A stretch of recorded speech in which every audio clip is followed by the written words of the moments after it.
Good morning. Good morning. Today, it's a very special day. We have two major events. This one, the 3rd of December, the International Day of Persons with Disabilities. And it's growing more and more in terms of raising awareness and taking concrete actions to make the life of everybody a decent life, a life of well-being, a life that encourages our efforts, because we do see results. And it's also another important day today, because in another room in the United Nations right now, a very important resolution is going to be adopted. It's a resolution on sports and physical activities. And for the very first time in this resolution, Paralympics are included at the same level as the Olympic Games. So today we are winning on both sides. So even though we do not have as many people as we would like to have here, but since one of the roles of the United Nations is to mainstream disability, we can say that we are winning today, because disability finally is mainstreamed in sports and physical activities. So I would like to welcome you all, but I wanted to start with this extremely positive news.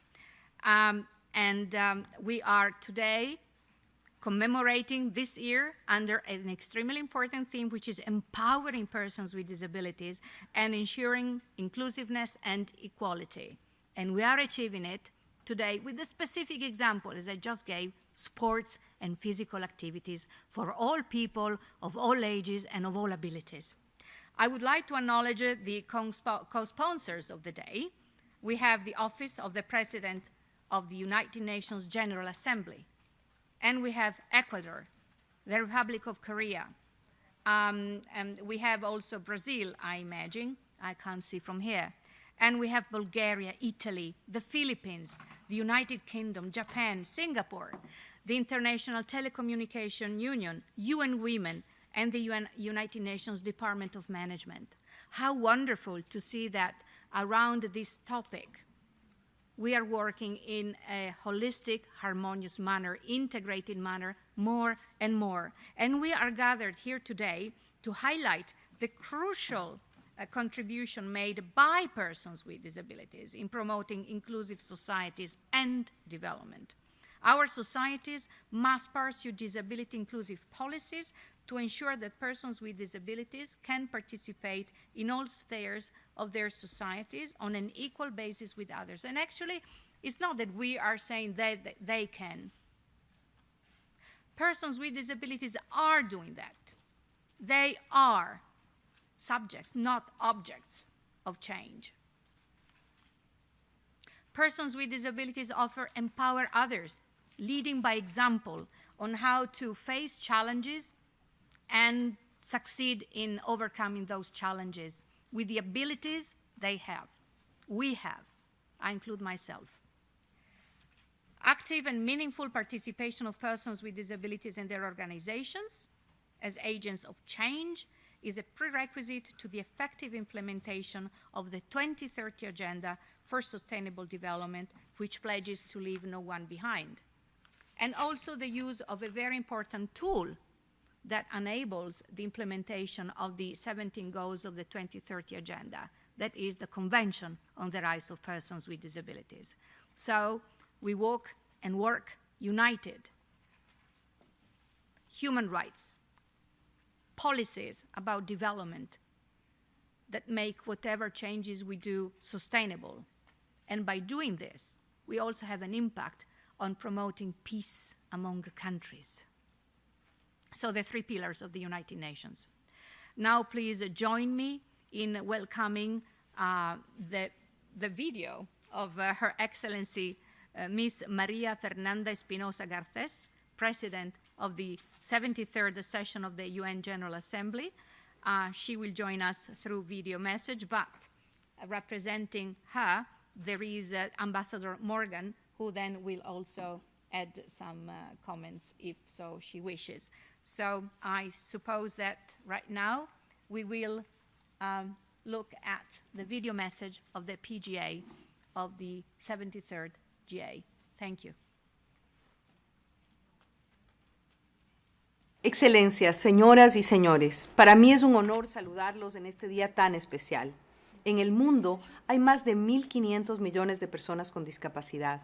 Grandes músicos, artistas, profesionales, científicos, deportistas y líderes con discapacidad han contribuido de manera notable en todos los aspectos de la historia de la humanidad. Ellas y ellos han hecho un esfuerzo extraordinario y son ejemplo de tenacidad y valentía. Lamentablemente, millones de personas con discapacidad continúan enfrentando un entorno adverso en el que se les excluye, se les estigmatiza y se les discrimina. Muchas de ellas viven en condiciones de total marginación. Este día nos brinda la oportunidad de generar conciencia sobre la responsabilidad y el compromiso que tenemos todos con la minoría más grande de la humanidad para cambiar esta realidad.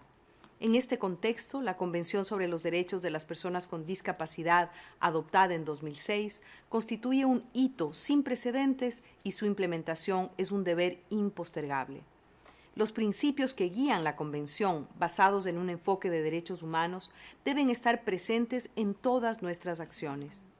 La no discriminación, la plena participación y la inclusión en la sociedad, el respeto a las diferencias, la igualdad de oportunidades y la accesibilidad no son una opción, son una obligación y un imperativo ético. El reciente relanzamiento del Comité Directivo sobre Accesibilidad, con la participación de los Estados miembros, la Secretaría y organizaciones de la sociedad civil, nos permitirá trabajar de la mano para adaptar nuestra sede a las necesidades de las personas con discapacidad. Estimados amigos, empoderar a las personas con discapacidad es un requisito indispensable para construir sociedades más inclusivas y justas. Empoderarlas significa liberar su potencial, aumentar su fortaleza y hacerlas capaces de ser artífices de su propio destino. Un mundo más inclusivo, con accesibilidad para todos, es indispensable para la erradicación de la pobreza y el hambre. No podremos lograr los objetivos de la Agenda 2030 sin la inclusión de todas las personas con discapacidad y sin aprovechar su enorme contribución al desarrollo. Por ello, deseo anunciar que en 2019 convocaré a un evento de alto nivel hacia el logro del desarrollo sostenible para las personas con discapacidad. Asimismo, continuaré suscitando mayor apoyo para las personas con discapacidad en todo el mundo, más acceso a la educación de calidad y al trabajo decente. Los invito a que redoblemos nuestro compromiso político con las personas con discapacidad para lograr su empoderamiento y su inclusión plena en beneficio de nuestras sociedades.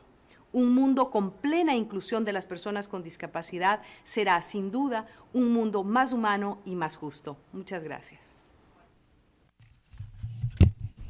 Well, thank you very much. And now a few words from Ambassador Morgan.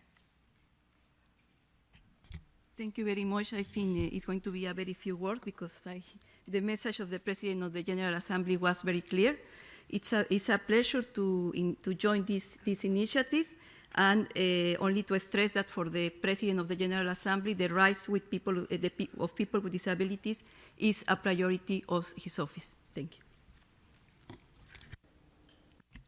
Thank you so much. Now, please join me in welcoming Mr. Elliott Harris, who is the Assistant Secretary General for the Economic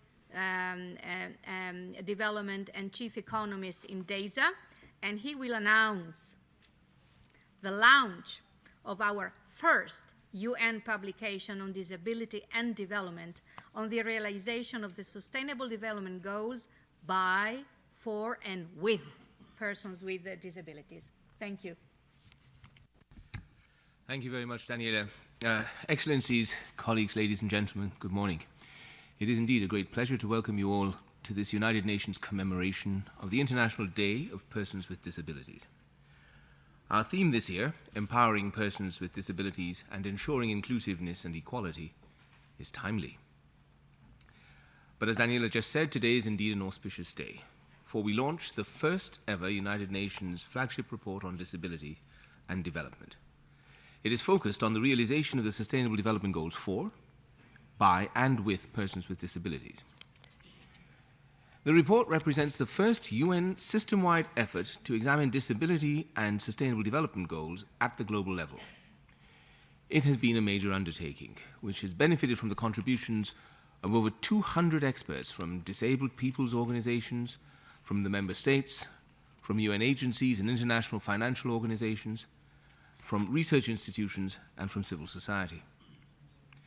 The objective of the report is to enhance the current efforts to mainstream the needs, rights, and perspectives of persons with disabilities into policies and programs for achieving the SDGs. In particular, the report provides an overview of overall progress towards the Sustainable Development Goals and in the implementation of the Convention on the Rights of Persons with Disabilities. It presents good practices and policy trends on disability and outlines concrete, evidence-based policy actions. A key message from this report is that although there has been progress in terms of adoption or harmonization of existing laws and policies in line with the Convention, the actual implementation of these measures has been too slow. Persistent inequality remains a painful reality for persons with disabilities, and discrimination is a major cause of their exclusion.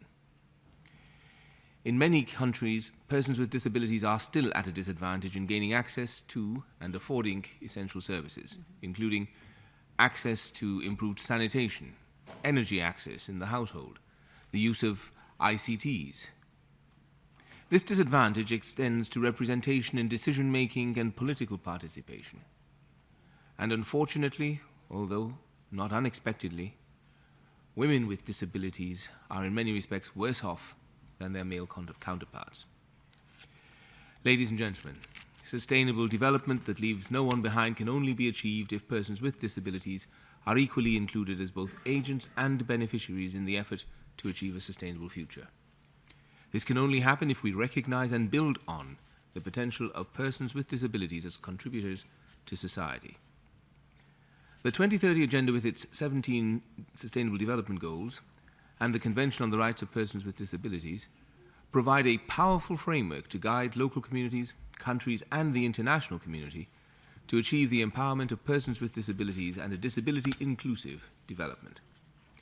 Let us redouble our efforts and work together to close the gap between commitments and action and ensure that no one is left behind. Thank you. Thank you to our ASG, and allow me also to thank the team that has been working very hard for the last 4 years to prepare this UN flagship that was led by Ms. Akiko Ito, who has been always extremely engaged on disability-related issues. So thank you very much to Akiko Ito and her team who works on, in the area of programming work on disability-related issues in the division I have the honor to lead. And now, join me in welcoming Ms. Kira Christiane de Ganan Azucena, Chargée d'Affaires of the Permanent Mission of the Republic of the Philippines to the United Nations. Thank you.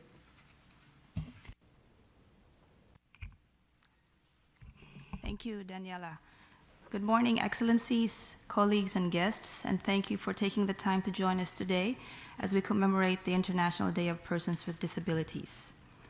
Ensuring the welfare of vulnerable groups, including persons living with a disability, is enshrined in the laws of the Philippines and deeply ingrained in the spirit of our race. This is no charity, rather, a widespread recognition that our brothers and sisters and our children with disabilities, just like any of us, are entitled to the equal protection of our laws, and when special legislation was proper to ensure that they get equal rights and opportunities at all times, considering their particular needs, my Congress was fast to enact it. 10 years ago, the Philippines ratified the Convention on the Rights of Persons with Disabilities, or CRPD. Long before that, however, the Philippines had been implementing laws and policies that recognize persons with disabilities as integral members of society. In 1982, the Philippine Congress passed the Accessibility Law, which requires contractors of public buildings, roads, highways, educational institutions commercial establishments, places of sports and leisure, and any private establishment used for public purposes to install facilities and features that facilitate access for persons with disabilities.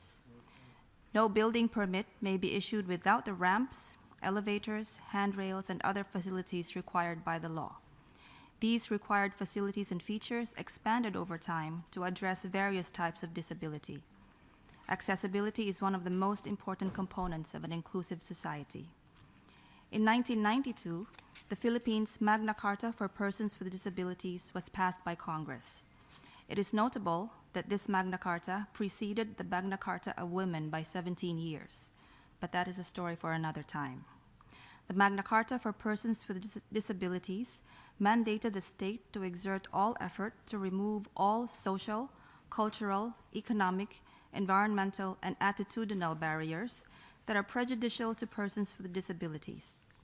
This also enshrined the rights and access of persons with disabilities to education, suitable employment, health services, social services, telecommunications, and political and civil rights. Consistent with our domestic laws and international obligations, we have established special education facilities, provided employment assistance to persons with disabilities, and given them access to free health care.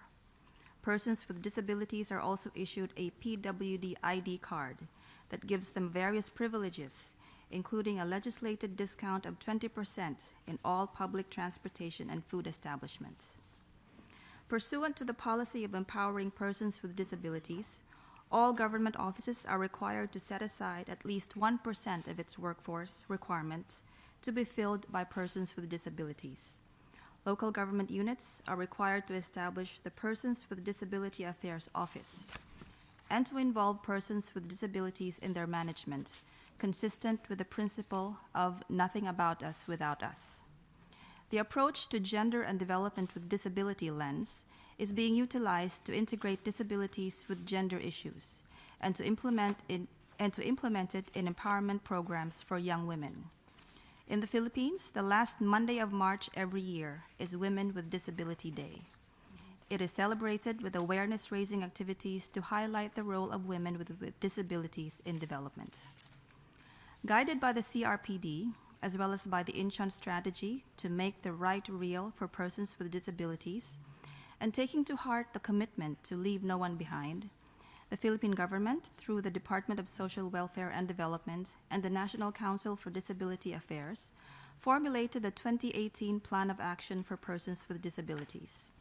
This consists of 10 goals and targets designed to make Philippine society barrier-free for persons with disabilities. To implement the plan, the government pursues partnerships with the private sector, as well as international partners, to learn about assistive technologies and best practices that could benefit persons with disabilities. One area that had been a noted challenge for us, and for many others I believe, is the area of data collection and statistics. We affirm that disaggregated and internationally comparable data is critical to the implementation, monitoring, and evaluation of the Sustainable Development Goals for, by, and with persons with disabilities. There is a need for evidence-based data to inform policymaking and to ensure that persons with disabilities are not left behind. The Philippines welcomes the UN Flagship Report on Disability and Development, which contains the most comprehensive compilation and analysis of national policies, programs, best practices, and available statistics regarding the situation of persons with disabilities vis-à-vis the goals of the 2030 Agenda and in line with the CRPD. We thank UN DESA and all UN agencies behind this report for their hard and fruitful work. It was a privilege for the Philippines to have co-facilitated the resolution that requested this report in the 69th session.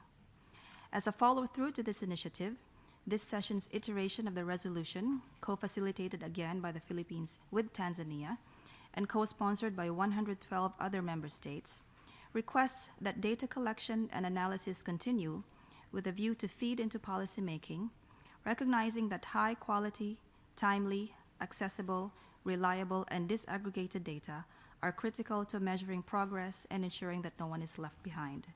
The resolution also decides to discuss at the 75th session on how best to present this data including through a flagship report that will follow the one launched today. In conclusion, I wish to renew the commitment of the Philippines to advancing the empowerment, inclusion, and equality of persons with disabilities. We do this not because of our obligations under law and treaty, but because it is the right thing to do. Not only do we not want to leave them behind, we do not want to make the journey without them. Thank you. We thank you, the Permanent Mission of the Philippines. I see in the room a gentleman whom I have known for a few years, who came back as ambassador of the Permanent Mission of Ecuador, Ambassador Luis Gallegos,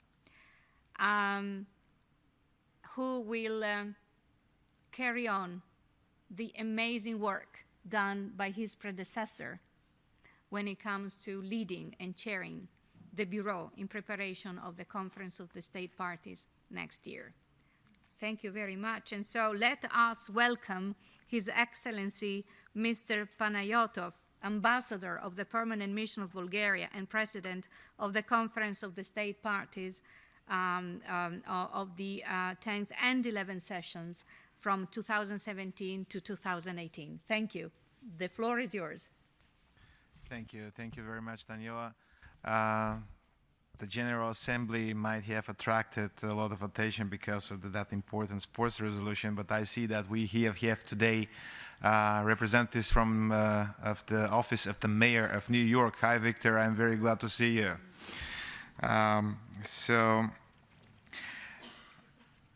Madam Chair, Excellencies, distinguished ladies and gentlemen, allow me in the outset to express my gratitude for the organizers of this event, which has turned into a tradition for marking today's occasion. December 3rd, 1992 was the first time we celebrated the International Day of Persons with Disabilities. Looking back, we can now perceive this date as a benchmark that gave us new impetus to our efforts to foster the rights of people with disabilities. I think we can all agree that in the period of over 26 years, we have made significant advancements in this field of human rights. Undoubtedly, the most notable achievement is the adoption of the Convention on the Rights of Persons with Disabilities, a human rights instrument that has been ratified by 177 state parties, while the number is increasing every year. Today, we have all come to agree that we need to continue working for the full integration and effective inclusion of persons with disabilities into society. Last year, when I had the privilege to address this same panel in my capacity as President of the Conference of the States Parties to the CRPD, I mentioned that I am determined to advance further the rights of persons with disabilities by promoting the full implementation of the Convention. If you would allow me, I would like to take a couple of minutes to mention some examples of what we have achieved during our time in the Bureau. In the period 2017-2018, Bulgaria as President and Sri Lanka, Tunisia, Ecuador, and Germany as members of the Bureau played a key role in the preparation, organization, and conduct of the 10th and 11th session of the conference. The full and effective participation of all stakeholders, about 1,300 participants in each session, including states, the UN system, human rights defenders, civil society, and many others, had a big impact and contributed to the significant success of the sessions. Persons with disabilities and their representative organizations, on the initiative of the Bureau, were actively involved in all stages of the preparation and realization of the conference, in accordance with the principles of the Convention on the Participation of Persons with Disabilities. The 10th and 11th session of the conference were defined by both member states and civil society as some of the most inclusive so far. The Bureau has strengthened the human rights-based approach to disability and has defined once again the conference as the largest global forum on the rights of persons with disabilities, where all stakeholders exchange ideas, policies, and best practices on different aspects of the convention. This is instrumental for its full implementation and for improving the lives of over 1 billion persons with disabilities worldwide and ensuring their inclusion in society on an equal basis with others. The deliberations at the conference contributed to strengthening the realization of the rights of persons with disabilities on the ground, even though there is still much more to be done to achieve the full implementation of the CRPD around the world and to attain our commitment to leave no one behind. I would also like to mention that during the Bulgarian presidency of the Council of the European Union in the first half of this year, the topic of equal rights of people with disabilities was on top of the social agenda. The result on this topic during our presidency was the adoption of a progress report on the European Accessibility Act. Dear colleagues, during this year's participation of Bulgaria's youth delegates, one of them mentioned that as a visually impaired person, he does not consider the United Nations headquarters as the best equipped for persons with disabilities. We still need to work on improving the building's premises, providing accessibility for everyone who wishes to visit us. Only then could we lead by example and provide equal participation in the work of the United Nations. This is another reason why my country has joined the office of the PGA and her initiative to establish a steering committee on accessibility. Furthermore, I'm convinced that we all agree that persons with disabilities must themselves be able and participate in all discussions taking place here. Excellencies, ladies and gentlemen, as President of the Conference of States Parties to the CRPD for 2017-2018, Bulgaria aimed at ensuring that full inclusion and effective participation of persons with disabilities in the decision-making on global level becomes a common practice, while trying to implement the same model on national level. Thus, we try to reaffirm our commitment to the rights of persons with disabilities, which remains on the top of our agenda. Thank you very much. Thank you. And we, as a secretariat that supports the preparation of the Conference of the State Parties, will keep supporting as much as we can also this endeavor for the next coming one in June 2019. I believe from the 11th to the 14th, Akiko, right? Yes, so thank you very much. And join me now in welcoming the last of the panelists. So we hear again another female voice, Miss Tiziana Olivia. How simple to pronounce it. We're both Italian. And she is the Executive Director of the Leonard Cheshire Disability, and the headquarters are in London. Thank you. Thank you, Daniela. Good morning, everyone. Distinguished guests, as Daniela mentioned, my name is Tiziana Oliva, and I represent Leonard Cheshire, an inclusive development NGO that works with countries in Africa and Asia and at global level to support the implementation of the Convention on the Rights of Persons with Disabilities and the Sustainable Development Goals. I'm delighted to be here today to celebrate this important day and to mark the launch of the new flagship report on disability and development. This report is incredibly important and provides us with a much-needed new global snapshot of disability since the WHO report in 2011. Much has changed since then. We now have a global framework that explicitly includes children and adults with disabilities for the first time. There should be no excuse for persons with disabilities to be left behind, and yet they are. Leonard Cheshire work and research across African and Asian countries show that the disability and development gap still very much exists. Our Bridging the Gap research, which examined indicators in 4 African countries, evidenced this gap even where we find comprehensive policies that support equity and inclusion. A consistent finding across all countries was the weak implementation of policies due to lack of monitoring, specific budgetary allocation, and accountability mechanisms. This limited the effectiveness of existing policies.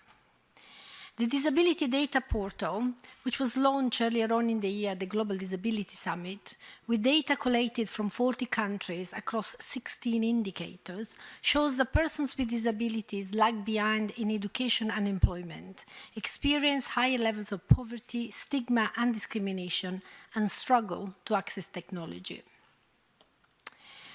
For us to be able to capitalize on the opportunities presented by the 2030 Agenda and the SDGs, and to ensure that we address the disability development gap, we really need to understand the global framework from a disability perspective.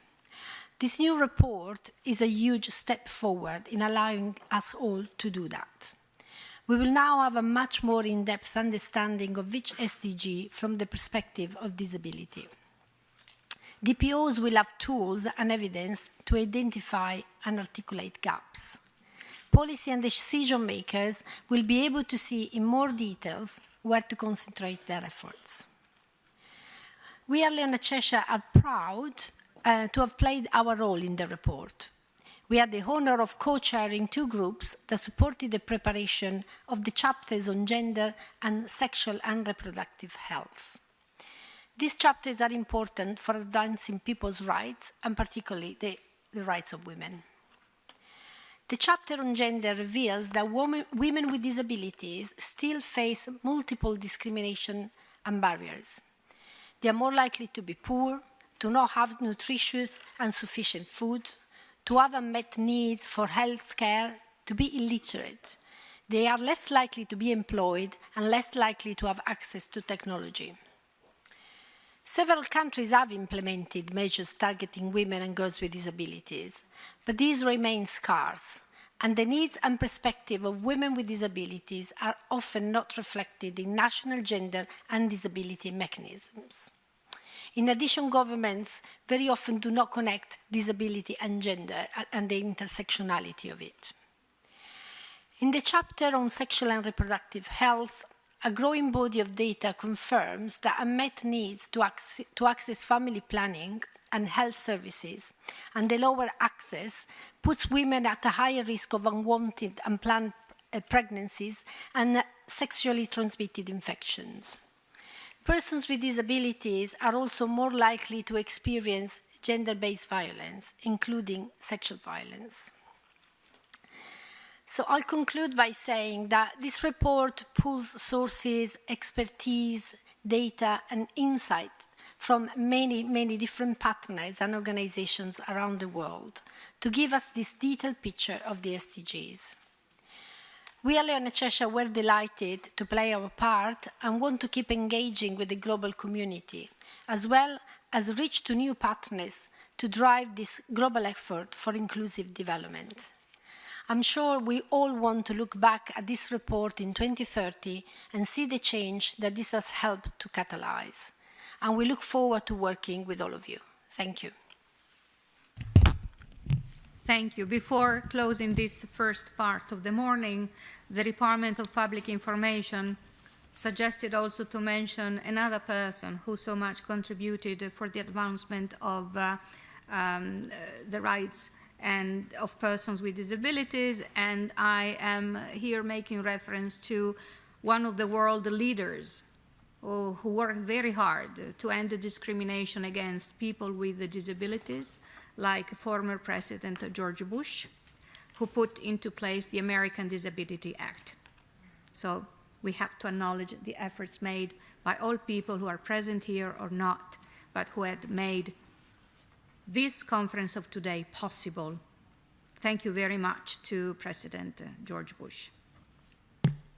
And I would like also to thank another president, the President of the General Assembly, Excellencies, and also the Leonard Cheshire and Disability. And thank to everyone for attending this part of the evening of the event of today. As I said, we celebrate this day. We recognize the potential and all already what exists in terms of achievements and empowering examples given by persons with disabilities as contributors to society and to make our societies inclusive and sustainable. Achieving disability inclusion definitely required and will require international efforts and effective partnerships, Goal 17. And we need to ensure that all global programs consider the needs of persons with disabilities, but also the achievements and the contributions, not only the needs of persons with disabilities. Now we will proceed to the next part of our opening, focusing on recent initiatives on empowering persons with disabilities and how all of us can benefit from the knowledge and expertise of persons with disabilities and their representative organizations to address the multiple forms of discrimination or inclusion in order to make sure that we really leave no one behind. So I would like to thank our panelists, and thank you again. And we are now changing the podium and inviting the other panelists for this second part of the morning. Thank you again. Thank you. Thank you, Daniela. Thanks. A la próxima. Sí. Gracias.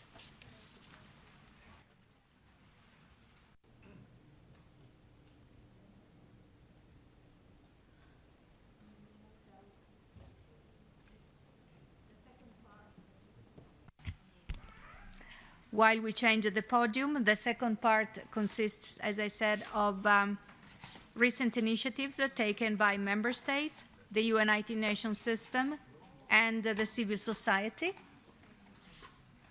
I would like to invite to the podium Ambassador Pierce from the United Kingdom Mission to the United Nations, Vladimir Kurk, Mr. Vladimir Kurk, who is the Executive Director of the International Disability Alliance, Mr. Park Chul-jo, Ambassador, Permanent Mission of the Republic of Korea to the United Nations, His Excellency Mauro Vieira, Ambassador, Permanent Mission of Brazil to the UN, His Excellency Burhan Ghafor, Ambassador, Permanent Mission of Singapore to the United Nations, Aparna Mehrotra, Director of the UN System Coordination Division from UN Women, as well as Venus Yegan, who is the Secretary General of the Rehabilitation International. If they're here, they're welcome to join the podium. If they are still in the General Assembly Hall to celebrate the other resolution, then we might wish maybe to wait for. Now it's 10:44. We were supposed to change the panel at 11:05.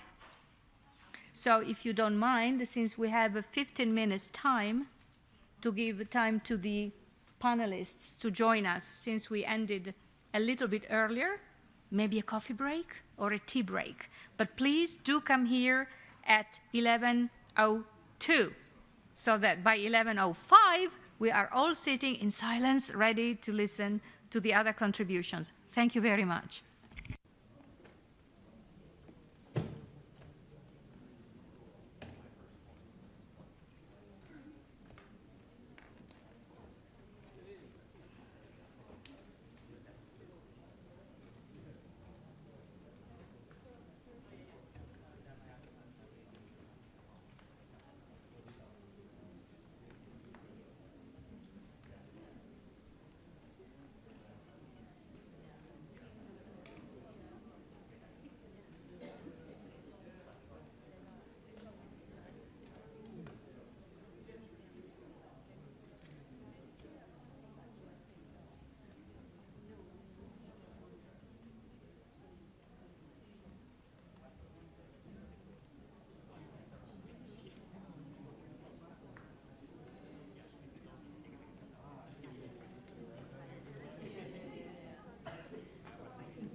11:05. Thank you so much for coming back to this conference room for the second part of the opening ceremony of the International Day of Persons with Disabilities. Italians are known to be late, but I'm trying to be Swiss. So thank you for joining me and welcome you all. The first session will start, if you allow, with a slight change in the program, if possible, and the other speakers are in agreement.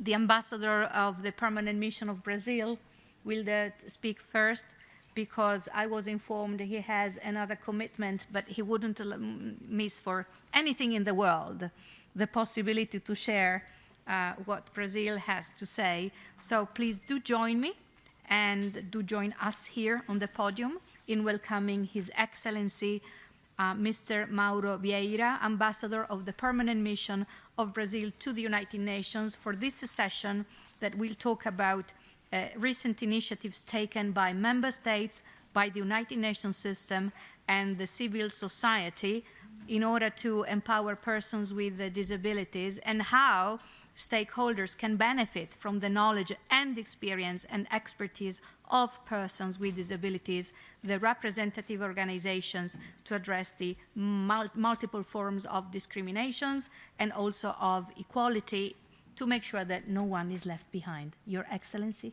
thank you. Thank you very much, Madam Chair, distinguished panelists and colleagues. Good morning to you all. Thank you very much for the opportunity to address this distinguished audience today. This is a day to celebrate the achievements of people with a disability all over the world. A day to raise awareness of disability issues and to discuss the gains to be derived from the integration of this population in every aspect of society. But an international day on its own is not going to redress the discrimination which persons with disability face everywhere. So the International Day should not only be a celebration, but an opportunity for us to look both at what has been achieved and what is still left to do.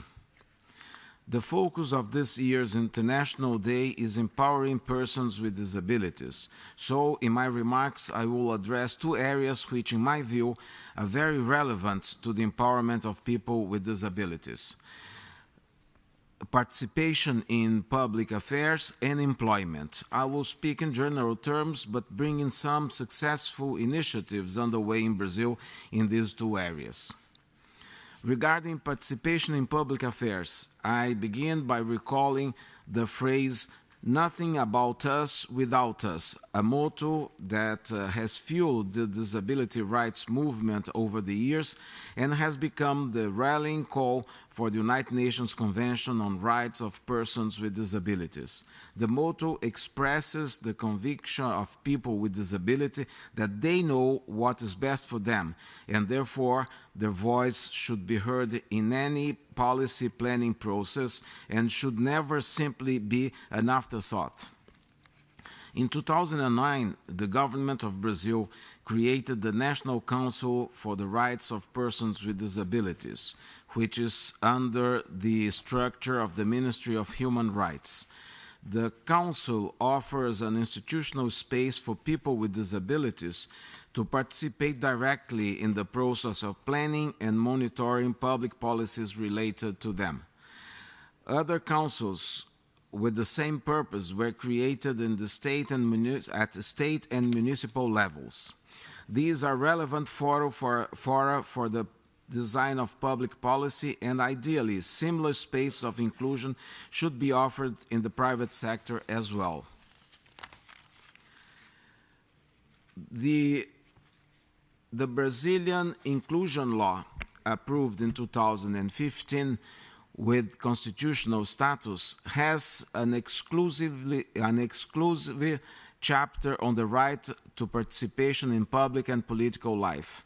Among other legal provisions related to political participation, the state should encourage persons with disability to participate in all levels of government, including through the use of new assistive technologies.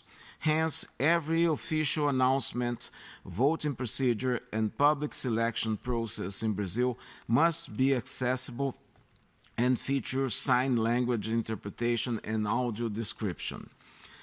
Additionally, there are current discussions underway in Congress regarding bills that aim to guarantee a certain percentage of people with disability as candidates in official elections, or to reserve seats in Congress and the state legislatures for them. This brings me to my second point, which is employment, a fundamental aspect for the empowerment of persons with disability. Today in Brazil, by law, 5% of the positions offered in public selection process have to be filled with persons with disabilities. In the private sector, there is also a similar provision, but percentages vary according to the number of employees in the company. These legal requirements are one of the factors behind the 20% increase in the last 5 years of persons with disability in Brazilian workforce. Despite this progress, much remains to be done, especially with regards to changing the work culture towards more inclusive environments, not only in Brazil but worldwide. When considering hiring persons with disability, employers should evaluate the talents and capacities of persons with disability. From the moment they have the tools they need, they must undertake their professional functions like any other person. The lack of access to health and education is detrimental to the population at large, but it affects more significantly the population with disabilities. Disability and poverty, as we know, go hand in hand. There is a mutually reinforcing nature between special needs and low socioeconomic status, whereby people with disabilities are more likely to become impoverished. Investing in training and professionalization is part of the solution, and companies must also have this responsibility by offering courses and in-house qualification opportunities. At this moment, the government of the state of São Paulo in Brazil is holding an award ceremony here at the UN at Conference Room 11 for good practices of employability for workers with disability. The award will be given to companies from 7 different countries which showed innovative ways to integrate persons with disability in their workforce. They offer examples that can be followed even here at the UN. The responsibility for achieving a more accessible society does not lie only with people with disability. It rests with all of us. We are glad to see the efforts here in the United Nations to keep the matter in high priority in the agenda, not only today, but during the entire year. We are looking forward to read the first UN Flagship Report on Disability and Development and to see the result of this extensive data collection on the relation between disabilities and the SDGs. People with disabilities are not heroes and are not victims. They are agents of their own destiny, seeking an equal place in the world community, and it's a task for all of us to see that this place is guaranteed. I thank you very much. Your Excellency, thank you for having shared what Brazil is doing. Is a very good example to assure that everybody is included, no one is left behind. If you have to leave, of course, please do so, and thank you very much for having joined this panel. I would like now to change slightly the program, as I said earlier on, while waiting also for the last speaker to join us. And I would like to ask to His Excellency, Mr. Cho Tae-yul, Park Chul Ju. I'm so sorry. Next time I will prepare myself better from the permanent mission of the Republic of Korea to the United Nations to share what your country is doing, and your country is really very active. Thank you. Thank you, Daniela, for offering me the floor. Excellencies, colleagues, and ladies and gentlemen, I would like to first thank the UN DESA for organizing this event. It is my pleasure to take part in this annual celebration of International Day of Persons with Disability, which is a meaningful opportunity to renew our commitment toward inclusive, equitable, and sustainable development of all, including persons with disabilities. I would like to commend UN DESA, particularly this year, for launching the first ever flagship report on the disability and development. Its extensive findings, data, and good practices will provide us with a great reference for building disability-inclusive policies and programs, I believe. Entering the fourth year of implementation of the 2030 Agenda for Sustainable Development, and also the second decade of Convention on the Right of Persons with Disabilities, the government of Republic of Korea remains committed to ensuring independent living and full participation of the persons with disability in our society. First, my government of Republic of Korea has been developing and implementing 5-year cycle comprehensive policy plan on persons with disability since 1998, with the goal of realizing an inclusive society that empowers persons of disabilities. The plan has focused on developing tailor-made policies and programs in key social functions, mainstreaming disabilities in all government work, and building a systematic interagency framework. This year, the Korean government launched the 5th plan of 5 years from 2018 to 22 in close cooperation with civil society and academia. Secondly, my government of Republic of Korea has introduced and implemented 14 disability-specific laws and various disability-inclusive legislation to enhance access of persons with disabilities and raise societal awareness.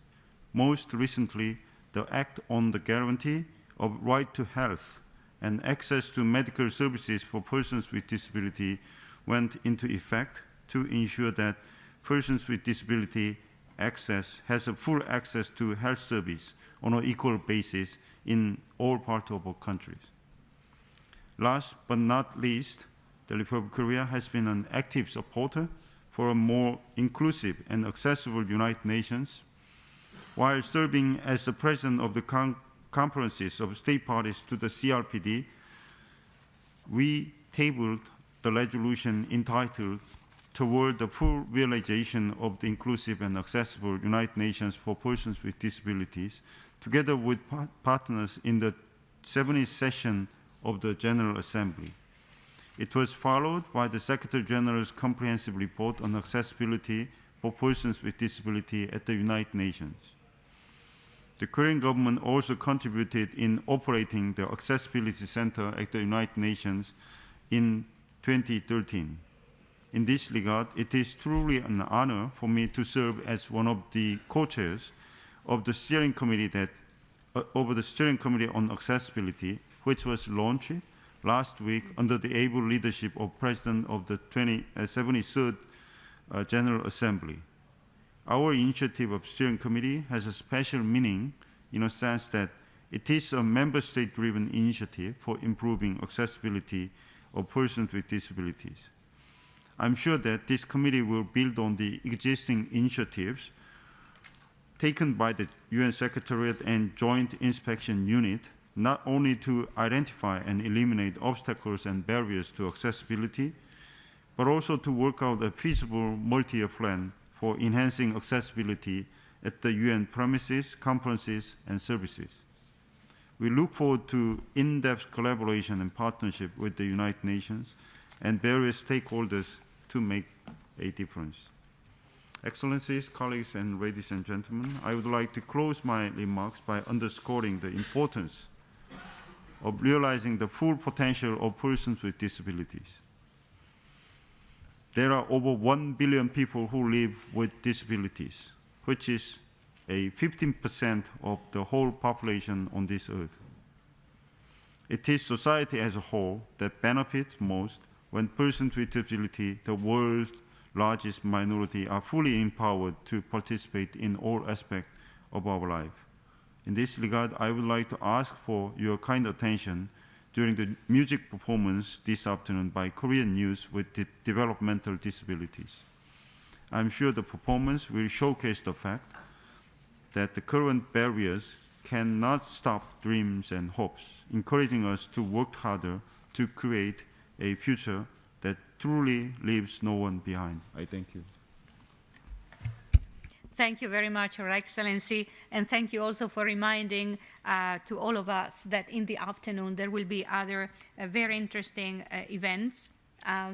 They will be welcomed, all of them, by these beautiful, amazing musicians and artists coming from Korea. And then the whole afternoon will be about inclusive and smart urban planning and smart environments that are inclusive and accessible. So we do encourage the participation in the afternoon. It's going to be very interactive. But now let's carry on with our panelists to celebrate the opening of this day and also the launch of the report, the very first flagship, and the initiatives that various countries are taking to make sure that the SDGs are fully realized while mainstreaming in all the various SDGs, persons with disabilities, with the support of an important tool, as we said, that is the Convention on the Rights of Persons with Disabilities. I would like now to welcome Her Excellency Ms. Pierce, Ambassador of the United Kingdom mission to the United Nations. Thank you very much. Well, thank you very much indeed, Madam Chairman, and apologies for not being here at the start. It's a very busy time of year in the UN as every bit of it empties its out tray into someone else's in tray. So apologies. But it's a very important day, the International Day of Persons with Disabilities, and it's an enormous honour to join colleagues here to celebrate it. The United Kingdom remains a firm partner in the promotion of the rights of persons with disabilities right across the work of the United Nations. And I, in a previous existence, had the honour to be the UK's ambassador to the UN in Geneva, which also does a lot of work on the rights of persons with disabilities. And I was struck by, as our Korean colleague was saying, how important this issue is to every single member of the United Nations. And I always found it a very unifying factor that whatever disagreements we might have on, say, human rights in country situations, we always came together in order to try and collaborate more extensively and more effectively on the rights of persons with disabilities. I think this year it's absolutely right that we celebrate and ensure inclusiveness and equality. And in order to achieve the promise of the 2030 Development Agenda, persons with disabilities need to have a seat at the table, and they need their needs and interests to be at the centre of our sustainable development work, as the chair was saying. And I use the phrase need to, but that's not strong enough. It's not even a case of deserve to. It ought to be automatic. There ought to be no doubt at all that front and centre ought to be what is happening in as many countries as possible, leading eventually to universal acceptance. I wanted to congratulate DESA on the launch of the flagship report on disability and development. I think it's an excellent thing for the UN to be doing. We hope it will be a useful tool for policymakers and implementers, helping create a step change in how we view disability in a development context and ensuring that persons with disabilities are able to participate actively and that they equally benefit from the implementation of the 2030 development agenda. And we need to make sure, I think, that all our monitoring brings out that central point about benefiting equally. The United Kingdom was very proud to host the Global Disability Summit in July of this year, and in the Margins of High Level Week, our Development Secretary talked a lot about that. We were very pleased to be able to work with Kenya and the International Disability Alliance, and we hope that the summit was helpful in mobilising new national and international commitments to disability-inclusive approaches to the SDGs. We wanted to bring together a broad display of evidence, best practice and innovation, and start up new connections between stakeholders. And we saw 320 governments and partner organisations sign up to the outcome document, and we ended up with 170 ambitious commitments from governments and civil society stakeholders. Now, of course, commitments are the relatively easy part. The much more important part is the follow-up and the accountability. Both of these are critical. The outcomes of the summit are available online for those interested, and we plan that progress against those commitments will be assessed through an annual update report so that we hold all the stakeholders, and we include ourselves in the United Kingdom in this, we hold everybody accountable for those pledges, because without actual implementation, they remain words on paper. To that end, we have established a key stakeholder group and partnership forum, and we have 90 organisations already signing on to support each other in delivery. If any organisation represented here today isn't already a member and would like to be so, they're welcome to email and we'll put this on our mission website at the UK, Global Disability Summit at DFID.gov.uk to find out more how to get involved. But as I say, we'll have those details on our own website. And the UK will also publish a refreshed disability strategy in the coming month. It's a top priority. Disability inclusion is a top priority for our development ministry and our Secretary of State, Penny Mordaunt, and we want to have a new plan to mainstream inclusion across the whole work of the British government with time-bound commitments and key focus areas, and we will be delighted to come back and share more details of that strategy once it's launched. So once again, congratulate everybody on this important day and look forward to continuing our work to make sure it's ever more effective in this area. Thank you. Your Excellency, thank you so much. It was back in 1981, the International Year of Persons with Disabilities. In those years, I was 19 years old.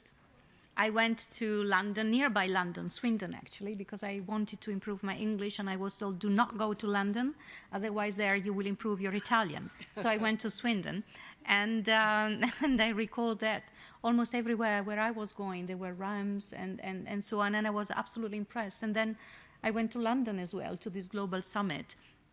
And another incredible example I've learned, and I want to somehow copy, if you wish, that example. One of your parliamentarians delivered half of her speech in sign language and half of her speech by using her voice. I thought it was amazing, an amazing way of mainstreaming disability, not only focusing on persons with disabilities, but also focusing on people who do not have a disability, and they mainstream.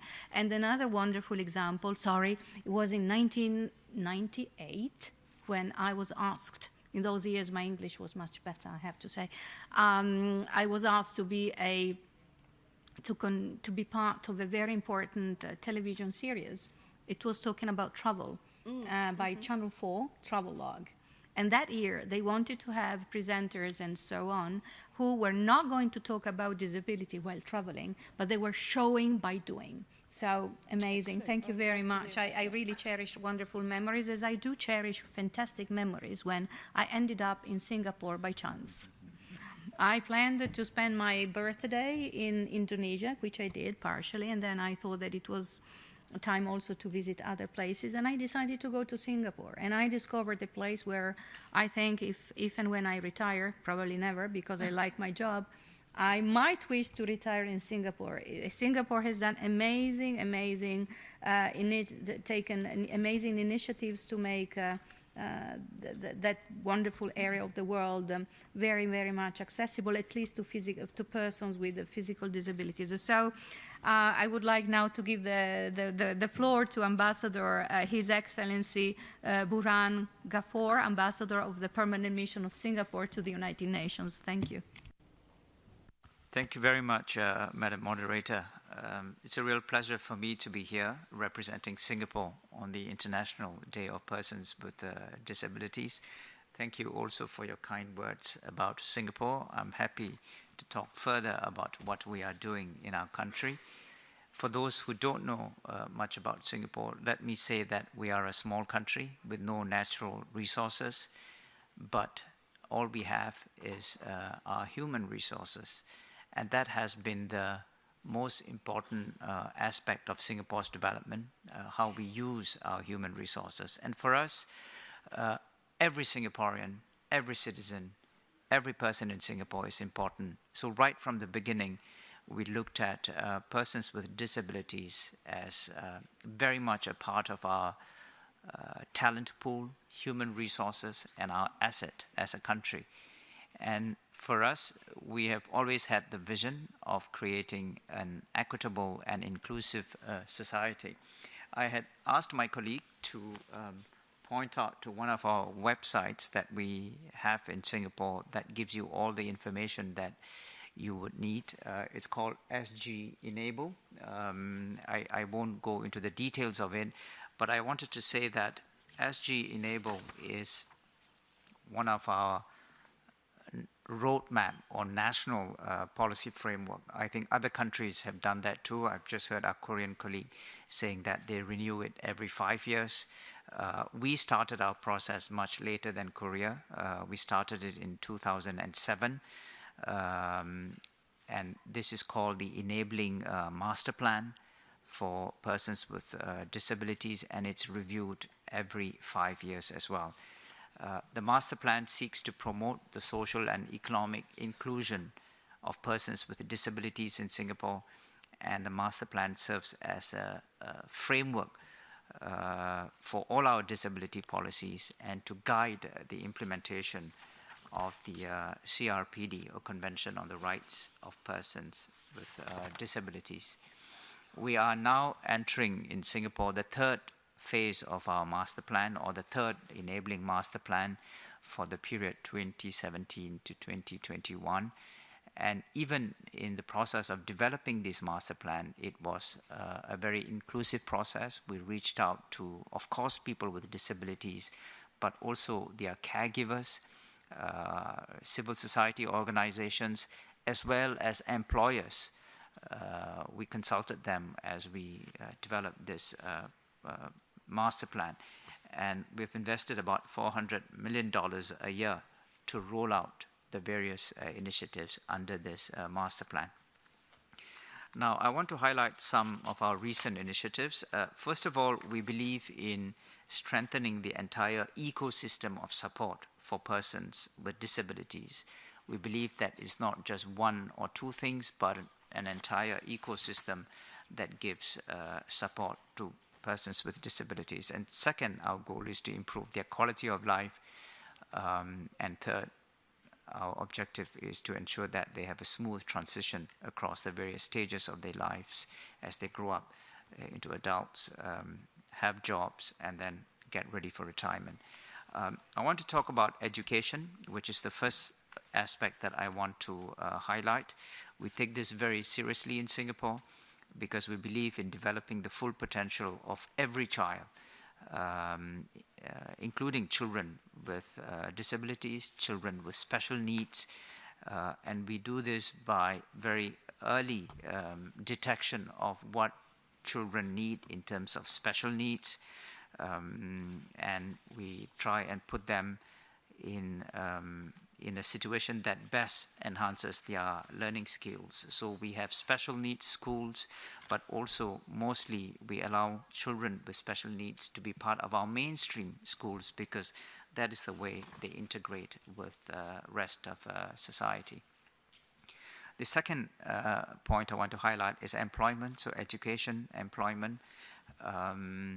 Our goal is to allow every person with disabilities in Singapore to be independent, to have the dignity of having and leading their own lives, and also to contribute as members of society so that they are fully feel included as part of society. We are encouraging employers to hire and retain persons with disabilities, and we provide initiatives that subsidize or defray the cost of apprenticeship, job redesign, and other forms of job support, because we do believe that employers need to be incentivized, because the easy option, unfortunately, for many employers is not to hire people with disabilities. So that is what we are trying to do, talk to employer representatives, cajole them with regulation, but also provide them with incentives and help to do what they need to do. The third part that I want to highlight is participation in sports. We believe that beyond the academic sphere, sports can greatly improve persons with disabilities by enhancing their quality of life. I think there are some pictures there on the slides, through the development of greater independence, but also dignity and self-esteem in terms of being an individual and a full citizen of the country. So we developed what's called a Disability Sports Master Plan. We do have the tendency in Singapore to come up with various master plans for every issue we need to handle. But I can tell you that when we develop a plan, we in Singapore are obsessed about implementing plans. And we do focus on it very seriously. And we are beginning to see some results from the Disability Sports Master Plan, because in 2016, the Team Singapore para-athletes, we had the largest contingent from Singapore with 13 Paralympians participating in the Rio Paralympics. And for a small country with a very small population, we were able to win 2 gold medals and 1 bronze medal, and we broke 2 world records in swimming. This is a good way of inspiring not just other persons with disabilities in Singapore, but also inspiring other Singaporeans. And I think it was an amazing experience for Singaporeans, because the entire country was cheering for our Paralympians. And in that sense, you make them feel so much a part of the country, make them feel included. The fourth point that I want to talk about is the increasing use of technology as well as accessibility. We believe that there is a lot of resources on assistive technology for persons with disabilities using info communication technology. So we've set up a physical hub in a part of our country called TechAble, which allows persons with disabilities to see what possible assistance or assistive devices might be available to help them enhance the quality of their life. It also provides incentives for companies and inventors and solution providers to be able to showcase what is possible. In terms of accessibility, again, it still works in progress. For the moment, all our subway stations are barrier-free, but our public buses are not all wheelchair accessible yet, but we have a plan to do that by 2020 because it requires a massive investment in changing our fleets of buses. But we have a plan, and I think we are getting quite close to reaching our goal. I also want to talk about support for caregivers, because I think a lot of persons with disabilities do depend on caregivers. And I think it's important that we also look at how or what we can do to provide support to persons with disabilities by giving support to the caregivers. Caregivers, I think, work very hard. There's a lot of anxiety, there's a lot of stress. And what we have done in the Ministry for Social and Family Development, we have created a network for caregivers to meet and talk to each other in terms of how they are coping, what skills they can exchange, what best practices they can learn from each other. So it's, if you like, it's like a support network for caregivers who specialize in providing care to persons with disabilities. And this caregivers network is also part of that physical location that I spoke about, which is SG Enable. So friends and colleagues, these are some of the stuff that we are doing. Certainly it's not the entire inventory of what we are doing. So you can go to our website, SG Enable, to look at what you're doing. And of course, we're very happy to answer any questions you might have. Thank you very much for giving me this chance. Well, thank you for the long list of pragmatic initiatives Singapore is undertaking. We have still around 20 minutes, and therefore to the last speakers, I'm asking to share your thoughts and the initiatives you are undertaking. Each of you is given 4 minutes time. So I would like now to give the floor to Mr. Vladimir Cook, Executive Director of the International Disability Alliance. You have good 4 minutes. Thank you. Thank you very much, Daniela. Thank you very much. And thank you very much, DESA, for having this day planned so well for us. Let me go straight to the topic. I think that today we are living in new times in which we have seen significantly increased political commitments from many stakeholders. First of all, we heard about Global Disability Summit that was really movement building and significant change for how generally advocacy for the rights of persons with disabilities should be done. We had presidents of countries, ministers of countries. We had heads of agencies. It was really huge success. And since summit, also we have all received more than 16 new signatories to the Charter for Change. So indeed, it is a movement that was started in UK by a leadership of UK government, and we are very grateful for it. We were glad to be there serving as a co-host. Further, now we are working with UK government and many other partners to follow up on the summit. Further, there is a significant interest in GLAD, which is a donor coordination mechanism, which is currently co-chaired between DFID Australia, DFID UK, and our network, International Disability Alliance. It is seeing more and more successes in the changes of how, for example, disability is measured within OECD DAC mechanism, which is a very, very significant progress. Also, we see some developments with how data disaggregation conversations are shaping up and really including more and more persons with disabilities. There is also progress with Article 11 and generally how people with disabilities have been included in a humanitarian response, particularly through the work of the YASC, which stands for Interagency Standing Committee, task team to develop guidelines on inclusion of persons with disabilities in humanitarian response. Again, IDA is a co-chair there as well. So we are a little bit co-chairing here and there. Everything that is important, pretty much, we are there trying to really provide for perspectives and voices of people with disabilities.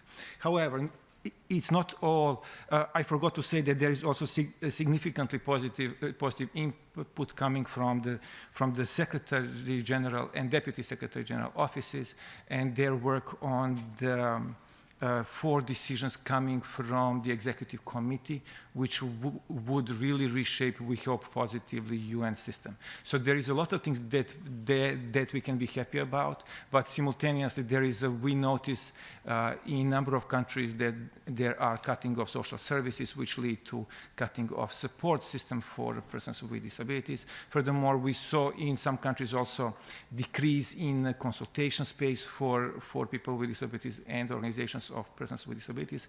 There is also, we notice in some countries, the idea of job is done. We learn, we got it, and things, and we can be happy where we are. So that is a generally situation that we found ourselves today. I would just say that to really deal with such a situation, and this will be my closing, I believe that there is a significant role and more role demand for organizations of persons with disabilities. We need to all invest in the capacity building of organizations of persons with disabilities, and in this direction, IDA is also launching today something that is very innovative and we are very excited. Actually, it is called IDA Global Disability Survey, which will be run every 2 years, where we will be asking basically organizations of people with disabilities to say how they feel about how they are involved in development of national programs and policies, how they are involved in consultation with... Sorry, it's really running time. I'm just closing.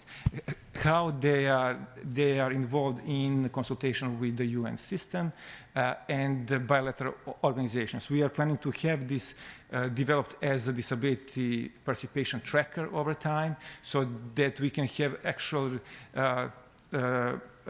perspective from organizations of people with disabilities, how they see from their point of view how they are faring in consultation in their countries. So we are living in times when we can be really more ambition, but and this calls for more responsibility and for basically opening of more possibilities for us to engage. Thank you very much. Thank you. It was indeed very important to hear about these initiatives. Since 2 minutes more were taken for this presentation, I'm asking the other colleagues to be so kind, to be respectful of the time, so we can give also the floor to the audience. I would like now to ask and join us in this conversation Ms. Aparna Mehrotra, who is the director at the United Nations System Coordination Division in the United Nations Women. Thank you. Thank you very much, and also thank you, Mr. Suk, for finishing your presentation. I think we can give 2 minutes extra with great pleasure. I would like to begin by thanking DESA and the co-sponsors for the opportunity to share with you today some of UN Women's initiatives to achieve gender equality and the empowerment of women and girls with disabilities. It is estimated that 19.2% of the women live with disabilities as compared to 12% of men. This is very significant and cannot be overlooked. When we systematically marginalize people on the grounds of their age, sex, race, disability, or any other factor, we limit their equal participation in society. As a UN civil servant, I would like to believe that progress of human society is characterized by very progressively higher levels of inclusion and evolving standards of decency. This is reason good enough for us to dedicate to this cause. We at UN Women do so through the gender lens, for that is our mandate and our moral imperative, to uphold the rights and voices of women, all women and everywhere. Normatively, we have made many gains. 2018 marks 10 years after the entry into force of the Convention on the Rights of Persons with Disabilities, and almost 25 years since the Beijing Platform for Action, which is our motherboard document. Last year, the General Assembly adopted a resolution on women and girls with disabilities for the first time. However, siloed approaches and ad hoc funding processes continue to be challenges. Also, gender-neutral approaches continue to perpetuate discrimination and vulnerability.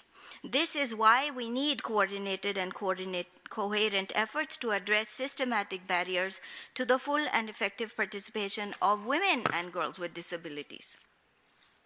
In light of the Secretary General's Executive Committee's decision on inclusion of persons with disabilities, we have a unique opportunity to effectively work together as a system.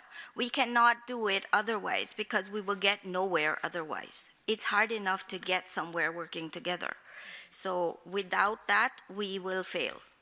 Existing interagency mechanisms, such as the Interagency Support Group on the Convention on the Rights of Persons with Disabilities, plays a very, very critical and important role. We see the best results when we work together towards a common goal. The flagship report on disability and development, which will be launched later today, is a wonderful example of what we can achieve with limited resources. But limited resources cannot continue to plague this area of work.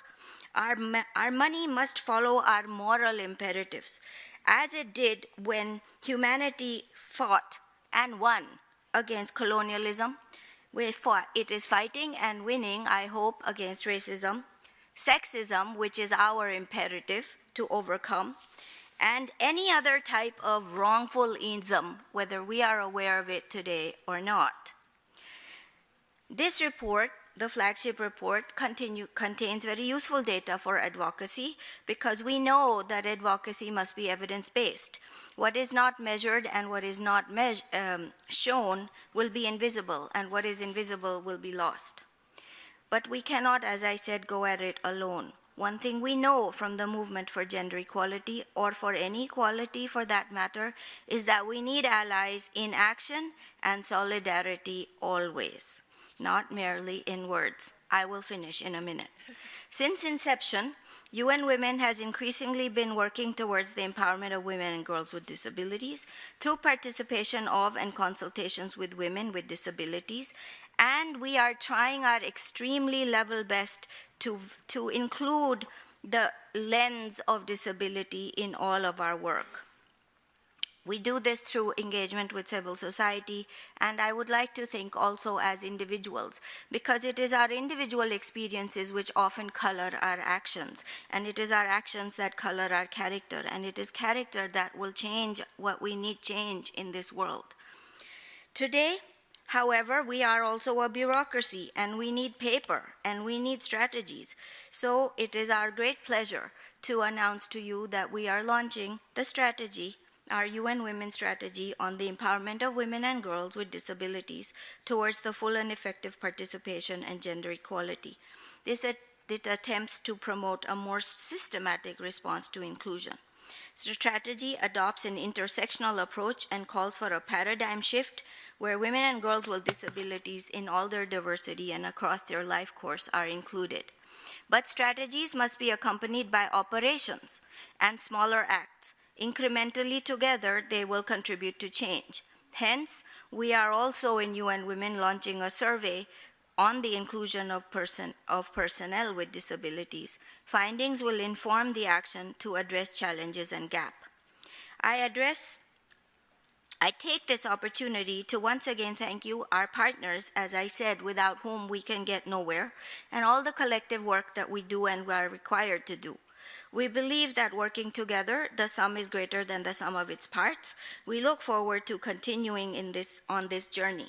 Finally, because nothing can be accomplished without solidarity also with other movements, may I point out that we also request that because orange is the color of our movement on elimination of violence against women, and the 25th of November is that day, we requested and have always for many years requested that people wear orange to demonstrate their solidarity to eliminate violence against women, which is another awful plague and scourge of our century. I think 1 billion women are walking around wounded, and this is only multiplied manyfold if you have any other type of issue. So I would like to ask you to look more orange than you are. Thank you. Thank you very much. And now let's listen what another non-governmental organization has been doing in terms of new initiatives. And so we had first a gentleman, Vladimir Kurk, talking on behalf of organizations that are working for the well-being and promoting mainstreaming of persons with disabilities. And now we hear the voice of a woman. So I would like now to welcome Ms. Venus Liegan, who is the Secretary General of Rehabilitation International, and I am asking the audience to be kind enough to allow at least 1 or 2 questions from the floor, even though we are running a little bit later than we initially expected, because so understandably, so many initiatives are taking place and our panelists had so much to share. So apologies if I'm a little bit strict. But you see, I'm also a certified journalist, and I used to work as a broadcaster, where you really have to stick to the timing given. So please, Venus, the floor is yours. Thank you, Ms. Bass, and good morning to everyone. Previous speakers have already spoken about various initiatives of the UN system and the state, so I would zero in on what we're doing in Rehabilitation International. RI, under the leadership of our president, Ms. Heidi Zhang, who is a grassroots woman with a disability, has launched at the beginning of this year what we call the Global Disability Development Fund and our Africa Fund, aimed to provide financial support to jumpstart initiatives for the empowerment of grassroots persons with disabilities. We give special attention to initiatives that build the capacities of women and children with disabilities in mostly rural areas. Among the first recipients of the RI funding is an organization in Brazil which is helping build capacities of women with disabilities to be economically independent and enable them to become contributing members not just to their families but also to their communities. This project likewise aims to help disabled women develop the capacity to speak about their issues and participate in developing positive actions and solutions for their particular concerns in a more long-term and sustainable manner. Another grant recipient of RI's Global Disability Development Fund is an organization based in Lebanon, which is working to develop a model of inclusive education for poor disabled children that takes into account the need for a partnership between and among the children themselves, their parents, teachers, and the community at large. The project promotes acknowledgement and recognition of the evolving capacities of disabled children. Everyone involved in the partnership considers himself or herself as a contributing partner who stand to benefit even when children with disabilities are educated and are helped to achieve their fullest potentials. We have also provided grant support to a project in Ethiopia that is engaged in developing center-based rehabilitation, inclusive education, and social inclusion interventions where families and community volunteers play an immense role in developing capacities and using every opportunity to share lessons learned with neighboring communities for them to start similar activities. In Nepal, RI is funding a pilot project aimed at facilitating inclusion of rural disabled children in education in partnership with other social groups within rural communities. In South Africa, RI's Africa Fund is assisting a project titled Inclusive Employment for South Africans with Disabilities, which aims to support both persons with disabilities needing jobs as well as employers interested to employ persons with disabilities but have limited knowledge and capacity on how to do so. The project includes sourcing of available job openings and identifying and training disabled persons who can fill those open job slots, helping develop skill sets that are required by employers and raising awareness among employers on the potentials and advantage of giving opportunities for workers with disabilities to be productive.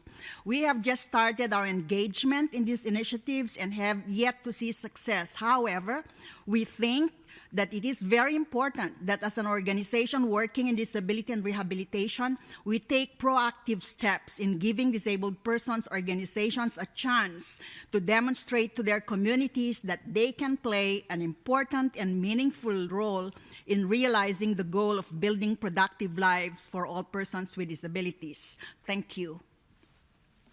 Thank Thank you very much, Venus.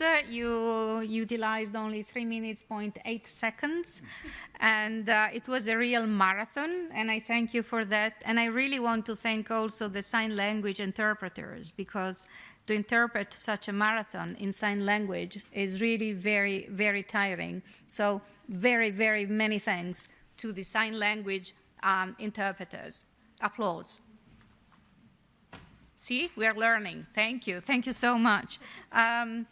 Indeed, references were made to the United Nations system by Vladimir and by Aparna about the initiatives of the Secretary General, but also references were made about making the United Nations more inclusive and accessible to personnel who is working here at the United Nations, who has a disability, or staff of the UN working here who have members with disabilities in their families. So from the audience, I would like to hear what are the initiatives taken by staff members with disabilities or members who have staff who works here in the UN with a member with disabilities. And I would like to give the floor to Jeff Bretz.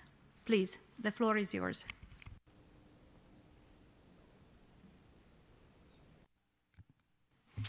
Good morning, everyone. My name is Jeff Brez. I work in the Department of Public Information, but I'm here in a personal capacity to introduce all of you for the first time to a new self-advocacy group for staff with disabilities and staff with family members with disabilities here at the United Nations, and we're called UN Disabilities. We launched an independent survey earlier this year that lasted from February 2nd until April 21st, and the response was quite strong. More than 2,000 UN and permanent mission staff from around the world provided us feedback, including from 29 UN entities, more than 10 peacekeeping and political missions, 64 permanent missions, including 198 persons with disabilities and 479 staff members with a family member with a disability or disabilities. Just a few quick highlights about what we learned. Based on the survey, staff living with a disability or with a family member living with a disability are mainly concerned about their ability to advance in their career at the UN, with work-life balance, and following that, with insurance policy issues, among other concerns. Respondents also overwhelmingly expressed that the UN could do more to adequately address disability issues. Overall, our aim is to support the UN system to be an inclusive, accessible environment free of discrimination for all, and to promote and support the implementation of the Secretary General's Bulletin on Employment and Accessibility for Staff Members with Disabilities in the UN Secretariat. Membership in UN Disabilities is open to all current UN and permanent mission staff with a valid grounds pass, including interns, and you can contact us via email at un.dis.abilities@gmail.com. Thank you all. Thank you, Madam Chair, and a very big thank you also to the staff union for their very warm and their very strong support. Thank you very much for bringing in the perspective of the United Nations. As I said in the afternoon, we will focus a lot on smart, inclusive environments. So what you just mentioned now is a way of showing also that the UN environment is becoming more inclusive and also smart in both ways. Allow me the little joke. So somebody else would like maybe to make a comment, intervene, or add something to what the panelists already shared with us? Then I would like to announce that during lunchtime there will be an event organized by the International Telecommunication Union about the role of ICT in empowering persons with disabilities, followed later on, as I already said, by the opening of this performance from the Korean performers. And now it's time for us finally to have the last panel of the morning, where there will be an in-depth discussion and explanation about the flagship that we have been celebrating since this morning, which is going to be moderated by the chief of the program on disabilities in the division I have the honor to lead, Ms. Akiko Ito. And there will be also present the leading author. Again, is a staff member of the Division for Inclusive Social Development. So thank you very much. Thanks to the panelists. Again, Sorry if I had to be a little bit abrupt, nothing personal. I just had to somehow monitor the time. Thank you again. Thank you.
Okay, now it's afternoon.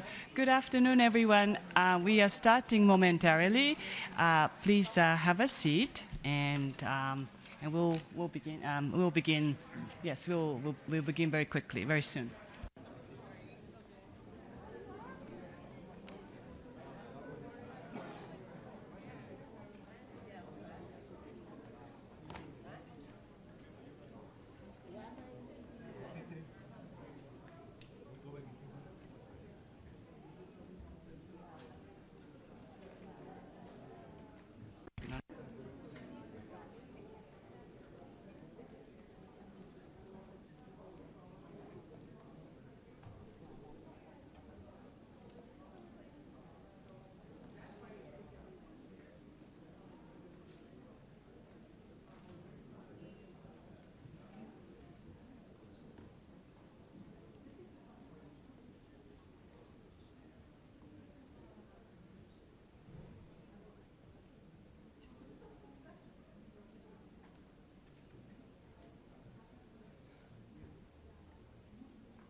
Okay, good afternoon.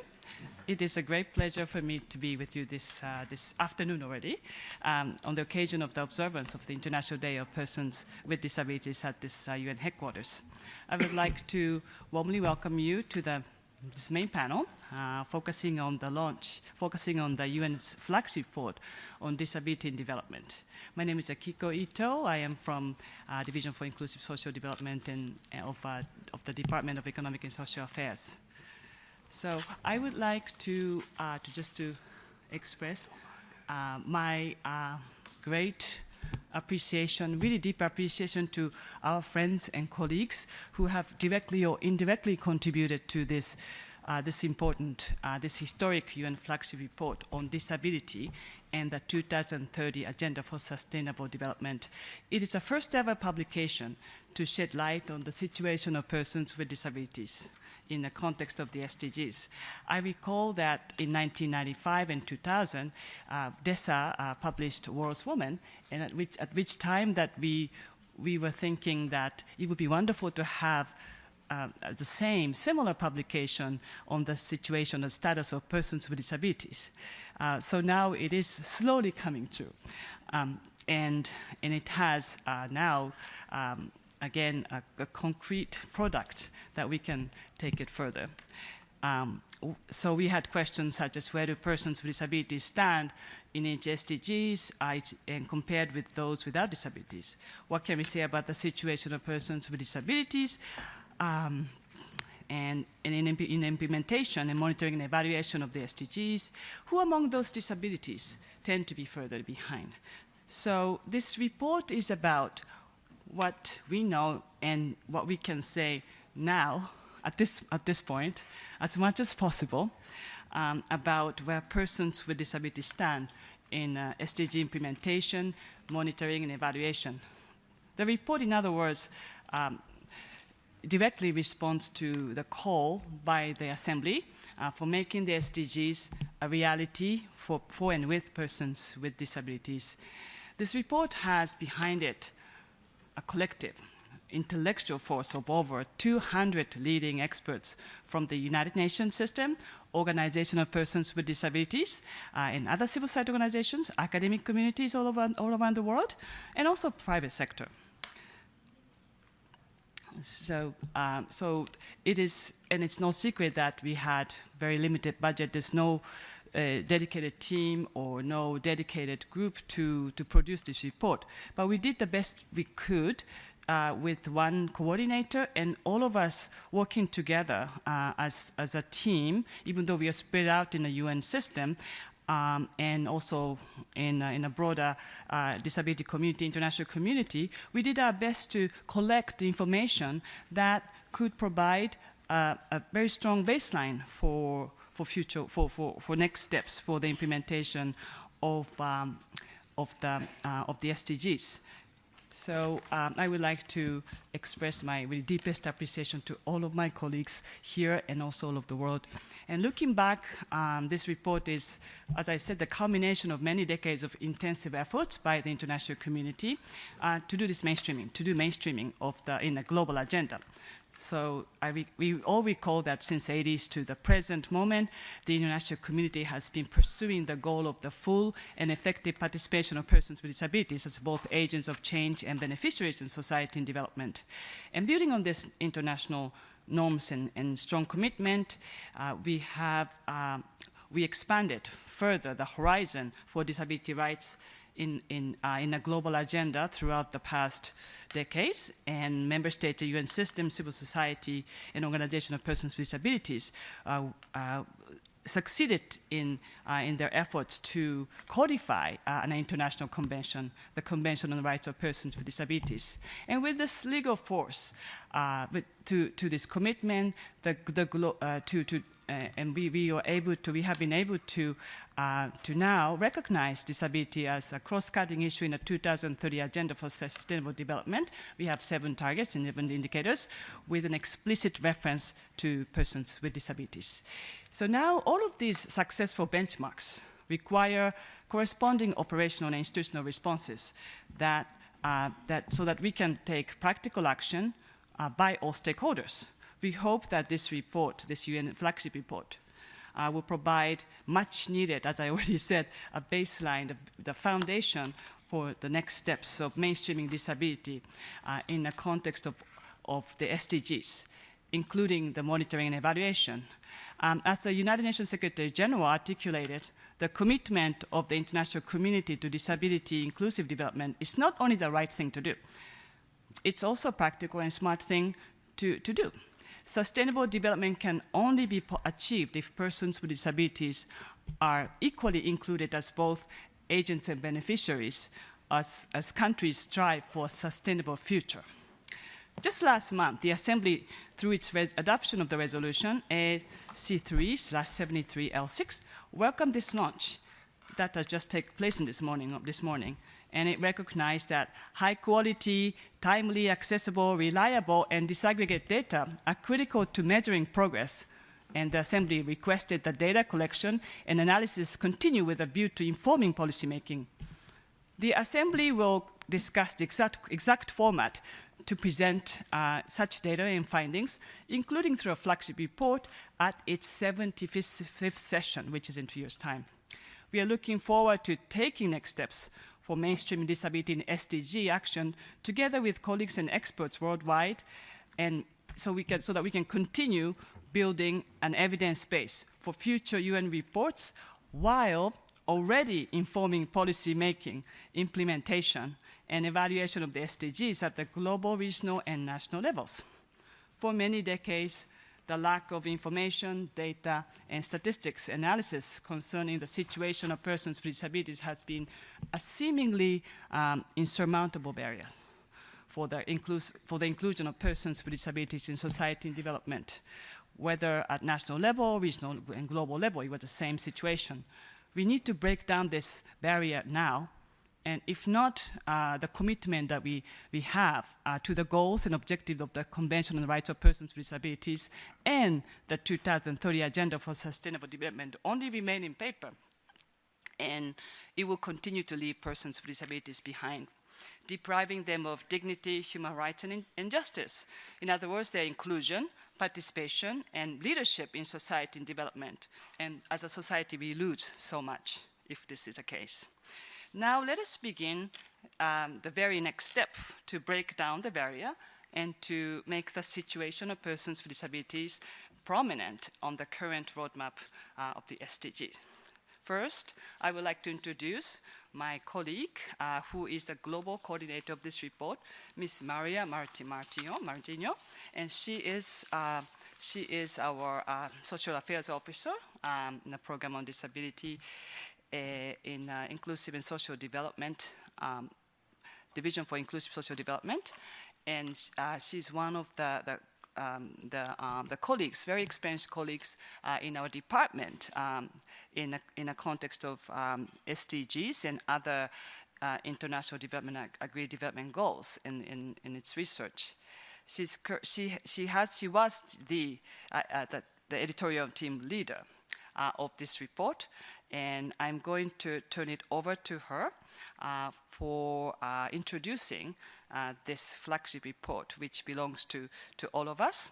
And I am very, very pleased to introduce Dr. Maria Martino to you.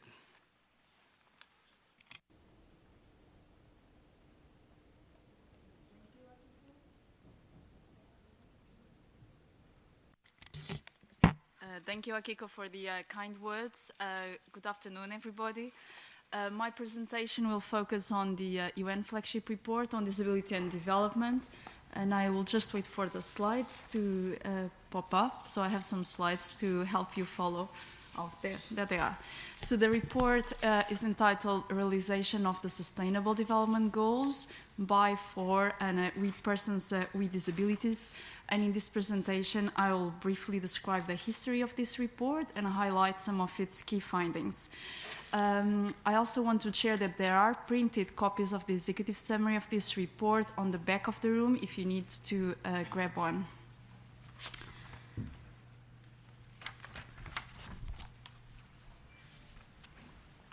So the flagship report was requested by the United Nations General Assembly. It is the first report at the global level to focus on disability and the Sustainable Development Goals.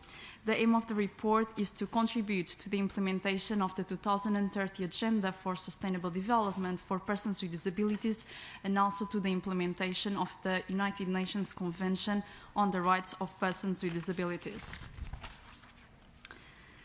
The report covers 14 Sustainable Development Goals relevant for persons with disabilities. These goals cover topics like poverty, hunger, health, education, gender equality, access to water, sanitation and energy, employment, access to ICTs, inequalities between persons with and without disabilities, inclusive cities and human settlements, climate change, disasters and other shocks, access to justice and inclusive institutions, and also means of implementation, particularly monitoring and data.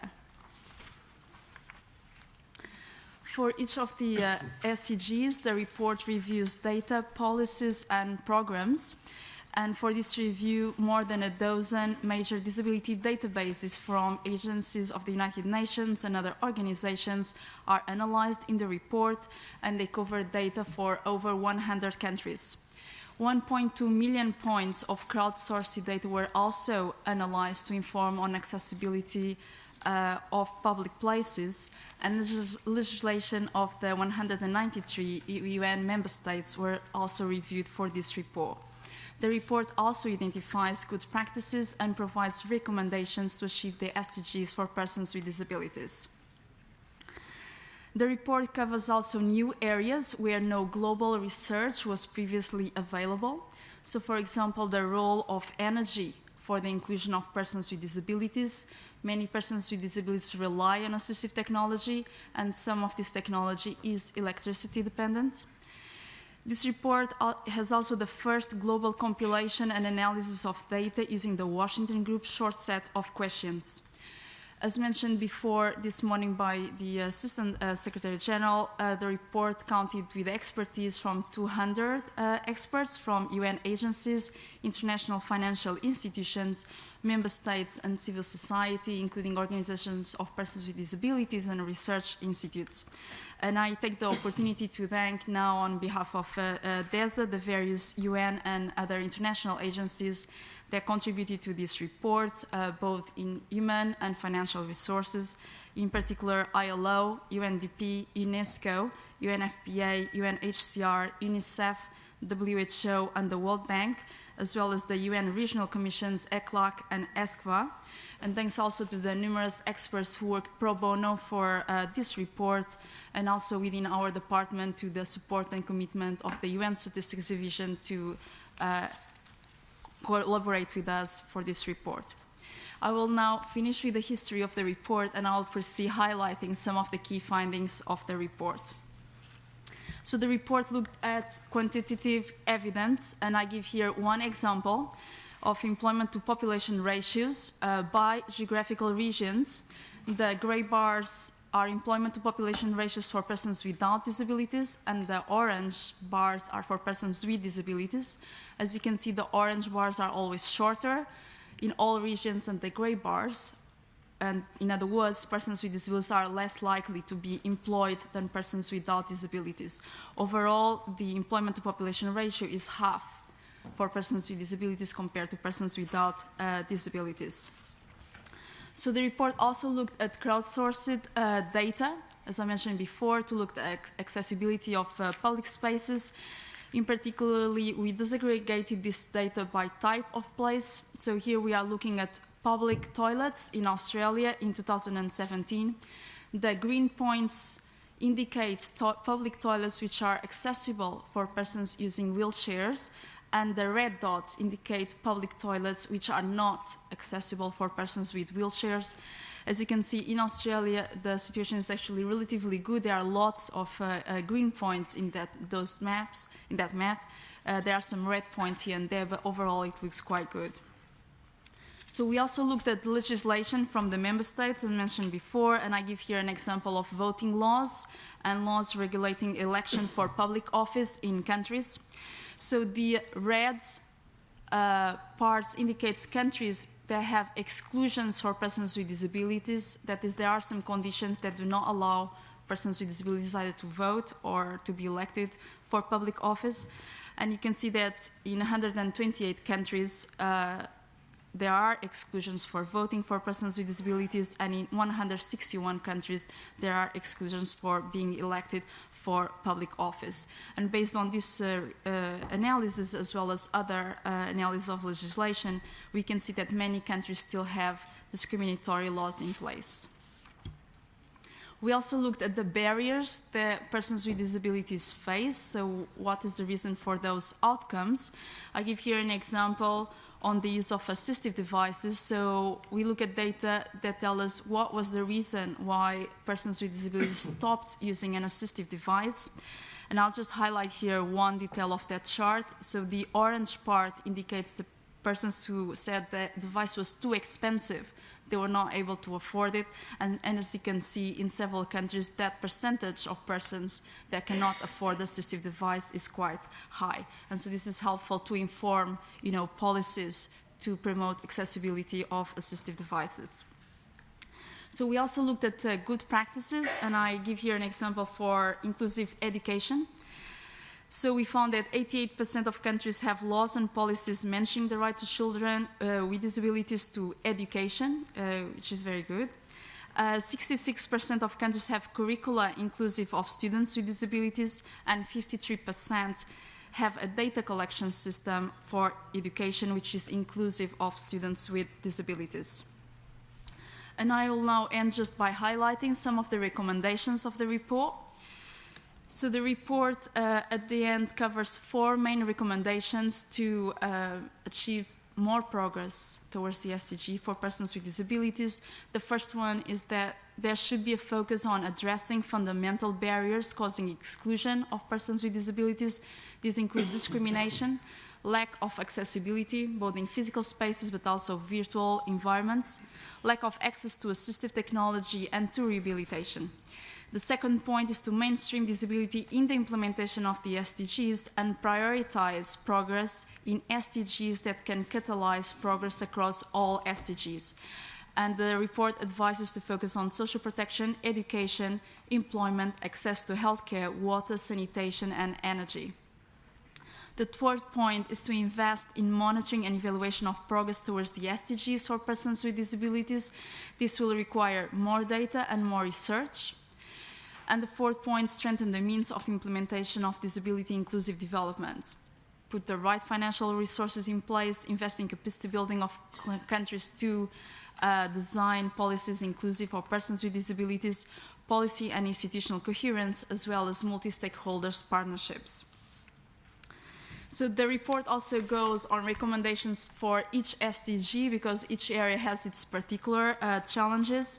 I highlight here only cross-cutting recommendations which appear in most of the MDGs. So first is to raise awareness among decision makers and communities about the needs of persons with disabilities, adopt and enforce anti-discriminatory legislation and legislation that protects the rights of persons with disabilities, develop, monitor, and evaluate policies promoting disability inclusion and ensure their implementation, and finally encourage a twin-track approach in which disability is mainstreamed across all policies, but there are also policies in place targeting persons with disabilities to close the gaps between persons with and without disabilities. And so the last slide of my presentation gives you the website where you'll be able to find the report later on. And I have been informed that the executive summary is available already online at this link, www.un.org/disabilities. Thank you so much. Thank you very much, Maria.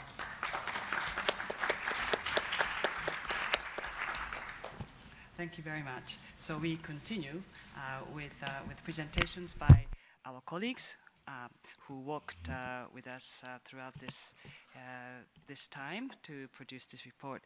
Now I would like to introduce to you Ms. Margaret Bungoni. She's a senior statistician of our department, United Nations Department of Economic and Social Affairs, UN Statistics Division.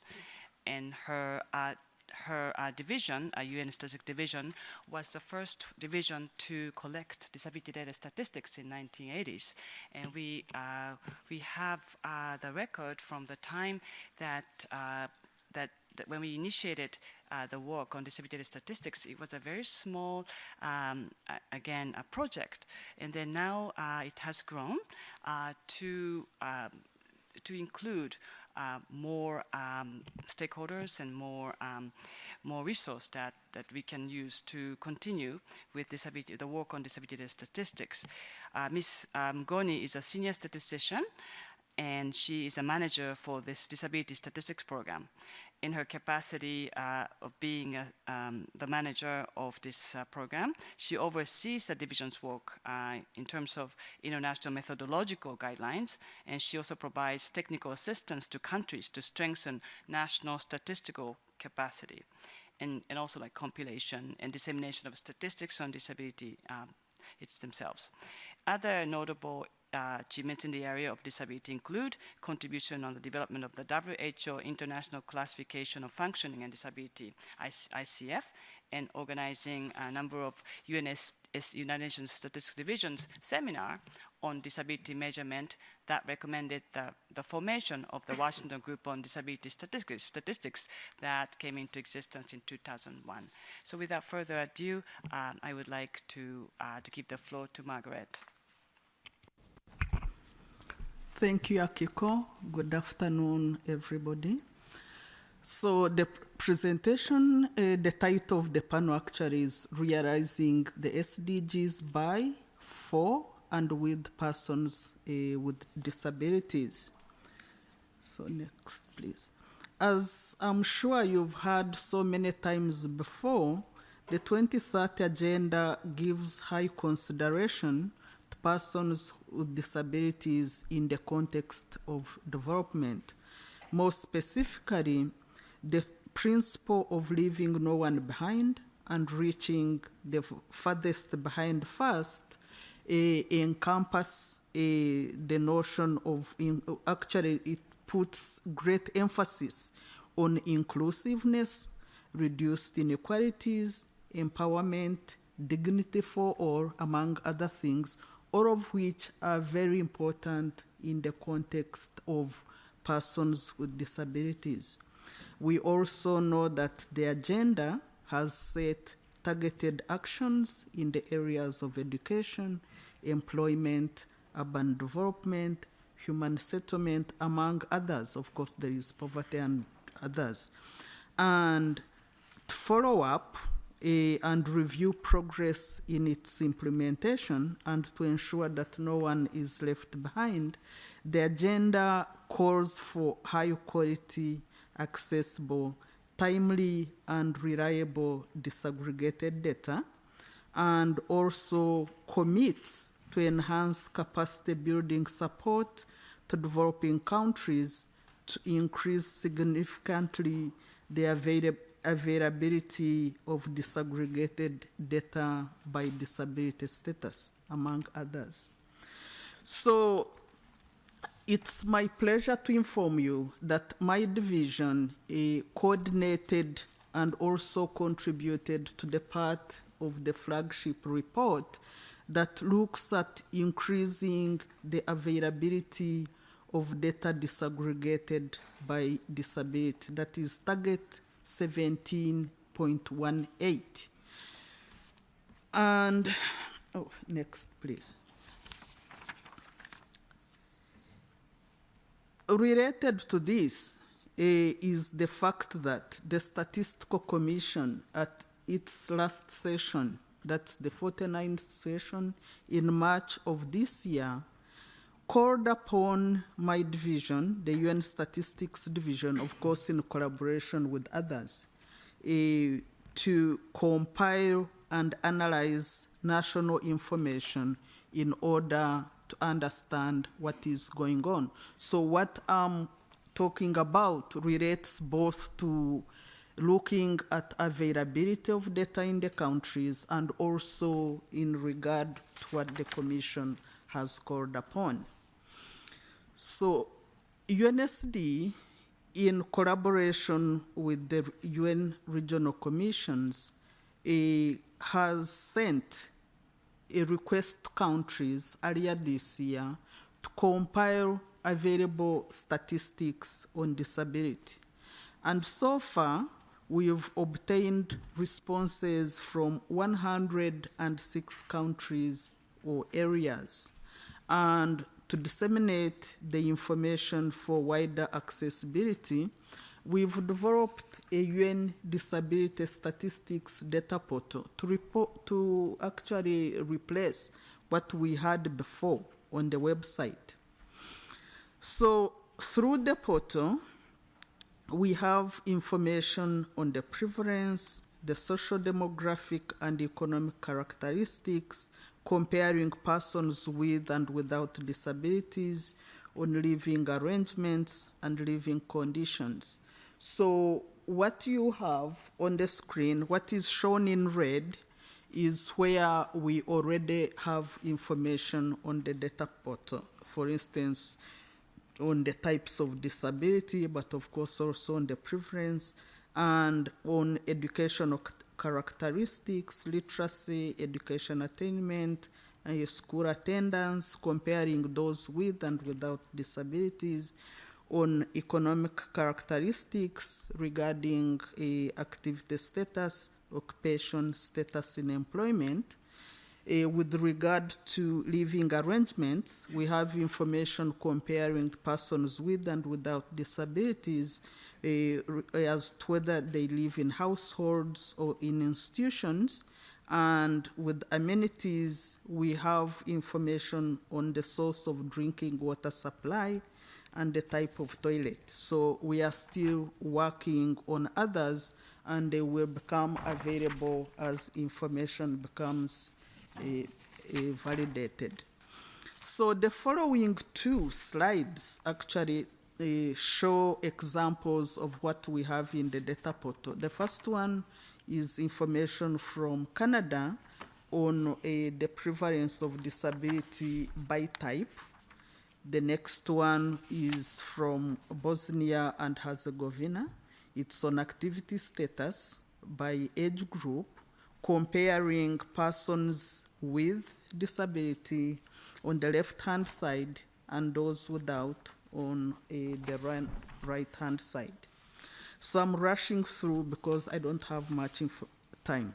So the next one, here it shows the tables or the topics on which we already have information on the data portal. So the topics are on the left-hand side. Then the middle column shows the number of countries from which we obtain some information. The last column represents the countries for which data have been disseminated.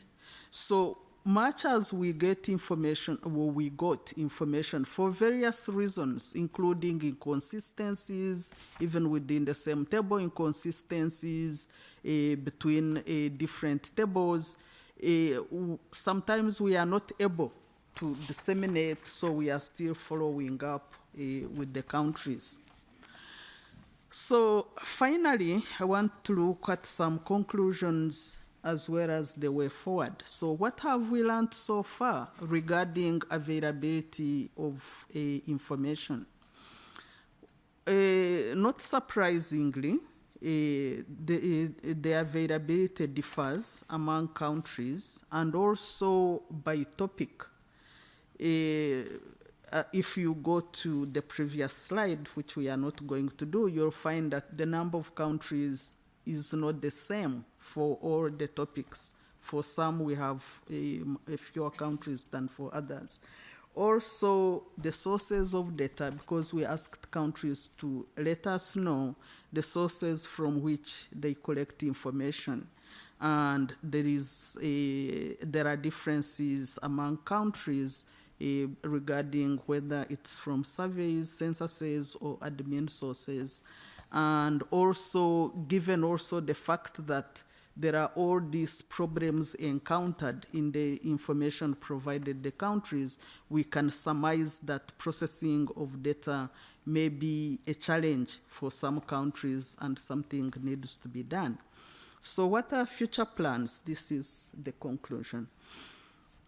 The Commission also earlier this year recommended that we update our main census, our main guidelines on disability, the UN principles and guidelines for the development of disability statistics, in order to provide guidance to countries to meet data demands for monitoring inclusion of persons with disabilities in development programs in line with the CRPD and the 2030 agenda.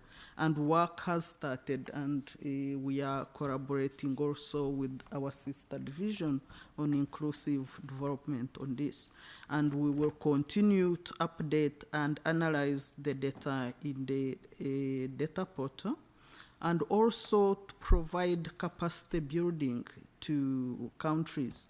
As you may imagine, these are long-term activities and they require a lot of funds. As you heard from the representative of UN Women earlier, some programs are limited when it comes to resources, and disability statistics is no exception. So in order not to lose the momentum that we have gathered right now, the UN Statistics Division is looking out to find collaborators and others that where we can get some funding, because the program is facing a challenge in this regard. So as not to lose momentum, we hope that we can find someone we can collaborate with so as to carry the work forward. Thank you. Thank you very much, Margaret. Thank you also for sharing with us way forward, and we look forward to working with you, and we hope to build on the basis of what was achieved by the UN Division, UN Statistics Division on disability data statistics. Thank you very much. Now I would like to move to the next speaker, Mr. Mark Waltham, Senior Education Advisor at UNICEF. Mark has worked as a senior education advisor in UNICEF's New York headquarters since 2012, and he's a lead advisor on equity and inclusion, and he's responsible for coordinating UNICEF's Global Out-of-School Children Initiative and for inclusive education for children with disabilities. Before joining UNICEF, Mark spent 13 years as a senior education advisor in the UK's Department for International Development, DFID, including postings in Nepal, Kenya, Democratic Republic of Congo, Iraq, and the Asia-Pacific region on secondment to OAS aid. And he was also at Cambridge University in the UK as a field worker for an international NGO in Nepal and teacher in both UK and Ghana. So Mark brings to this discussion all of those experiences.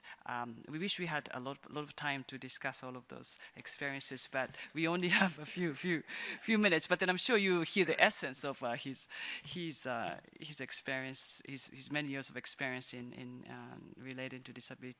Thank you, and the floor is yours. Thanks, Akiko. Good afternoon, everybody. It's very nice to be here. Oh, apologies for the voice. I'm recovering from a cold and a broken collarbone.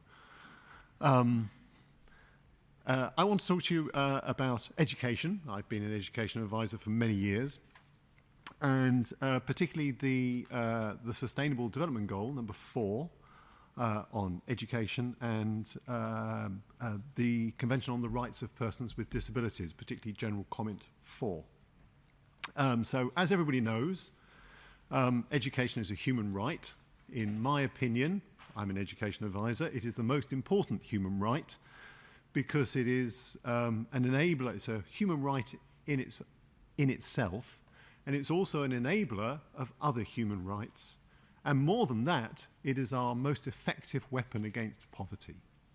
So in UNICEF, we are very focused on improving education systems, getting all children into school. SDG 4, the Sustainable Development Goal number 4, is essentially to get all children into school for 12 years of education by the year 2030. And if you look at children with disabilities, we're a long way from that at the moment. So our best estimates, we have very poor data, but our best estimates suggest that around a half of all children with disabilities go to school, and that something like a quarter or a third of all children who are currently out of school are children with disabilities. So addressing the education of children with disabilities is absolutely crucial to meeting SDG 4. The SDG sets the targets for education, and the Convention on the Rights of Persons with Disabilities, the general comment number 4, actually says how we should do it. So could we have the first slide, please? So I just want to go through very quickly through the definition of inclusive education. Can you click again? If you keep children out of school for any reason, whether it's disability, whether it's ethnicity, religion, language, or any other reason, that is called exclusion. Click again. If you build separate schools for children for any reason, like a school for the blind, special school for the blind, school for the deaf, whatever, that's actually called segregation. Click again. If you have special classes in schools for particular groups of children, that's called integration. And the final click is inclusion. What inclusion means, according to the CRPD, is all children in the same classrooms in the same schools. That's what we're aiming for in the SDG by 2030. In order to get there, of course, we've got to have a number of things in place in education systems around the world. We've got to have the right teachers with the right training. We've got to have the right school buildings and classrooms, with accessible entrances and accessible toilets and washing facilities. We've got to have the right textbooks. At the school level, those are the things that we've got to have in place. But we've also got to have the right attitudes amongst school administrators and teachers and local communities. We've got to have good data, and we've got to have the right laws and policies. So in UNICEF, we've actually been looking at quite a few of those things. Next slide, please. And what we've been looking at is, click again. So every year we do a survey of 150 countries. We have programs, UNICEF has programs in, I think, 170-something countries. And we do a survey of 150 countries every year, and we look at aspects of inclusive education. So click again. So we look at laws and policies, whether the laws and policies are in place, attitudes of administrators and communities. We look at the availability of data. We look at learning materials, the physical environment, which means essentially classrooms, and human resources, which means essentially teachers. And we've been doing this for a long time. So if you look at laws and policies, now 88%, I think there was the number, almost 90% of countries have fair or good laws and policies in place in terms of inclusive education. So governments around the world, 150 countries, governments around the world are saying the right things. Next click. The next click is attitudes. And that's been improving significantly over the last 4 or 5 years. Next click is for data, which is also, we've begun to collect better data on children with disabilities. Next click is learning materials, textbooks, reading books, materials that you would use in science classes or for play. And that's a bit lower. That's only about 40%. What about physical environment? Next click. So that's even worse. So less than only about 30% of countries, of these 150 countries, have got fair or good learning environments, accessible school classrooms. Next click is human resources, which means teacher training, which is about the same. And the point about this graph, little graph, is that there's a huge distance, there's a gap between what our partner governments are saying they are meant to be doing, their laws and policies, and what's actually happening on the ground in classrooms in terms of the infrastructure, in terms of the teacher training, and in terms of the materials that children need to learn. And my final point is that we are working on this with all sorts of other partners. So UNICEF, UNESCO, the World Bank, many of the bilateral aid organizations, including DFID, USAID. We are working to try and support partner governments around the world on improving the inclusive education for children with disabilities in order to try and meet SDG 4 by 2030. That's it. Thank you. Thank you very much. Thank you, Mark, and thank you for sharing with us the ongoing work of UNICEF and where we stand and how we are making progress. But now we are in the midst of building more force to really go to the next level of disability inclusion in our work to ensure that children with disabilities have the same opportunities for education and for many other spheres of life. Thank you. Now I'd like to move to introduce Ms. Leila Sharafi. Leila is a technical specialist focusing on gender, youth, and disability issues within the Gender, Human Rights, and Culture branch of UNFPA's Technical Division in New York. And Leila's role is to coordinate the organization's gender mainstreaming efforts and manage global gender and human rights programs, especially in relation to persons with disabilities. Before she joined UNFPA, Leila worked for UNIFEM. And she was also in the media sector as a journalist and editor for a number of years. Without further ado, I would like to turn it over to Leila. Please take the floor. Thank you very much, Akiko. Good afternoon, everyone. It's really an honor and pleasure to be here today. I want to congratulate you on the publishing of the Global Flagship Report on Disability. UNFPA co-coordinated the chapter focused on sexual and reproductive health and rights, which is straddling SDG 3 and SDG 5. I want to present one example, if you will allow, that sort of responds to some of the recommendations in the study or the report as a way to operationalize the things that we know need to be done. So this particular example of a program that we have been implementing for some time now focuses on sexual and reproductive health and rights and gender-based violence. And it's one which was very much inspired by the SDGs, as we're talking about realizing the SDGs today on this panel. It really is meant to institutionalize disability inclusiveness within our UN organization, but also hopefully inspire others. I want to start off by saying that our UN agency historically has worked on promoting the rights of persons with disabilities, particularly around strengthening access to health services, in particular sexual and reproductive health services. But this effort is a way to try to make that more rights-based and systematic. Next slide, please. But before kicking that off, just to say the international framework was very clear in terms of SRHR. Sorry, I'm going to use that shorthand a bit because it's quite a term, sexual and reproductive health and rights.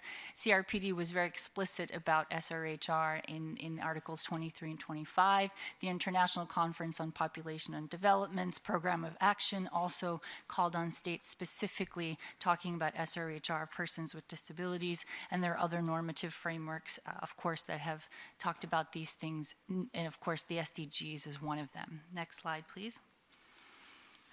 The initiative is called We Decide, and the name is supposed to symbolize, of course, the slogan, nothing about us without us, to say that young persons and women with disabilities, for example, which is the focus of the program, really should be in control of their life course and life options, and really should be part of this program, and they have been in terms of developing it with us.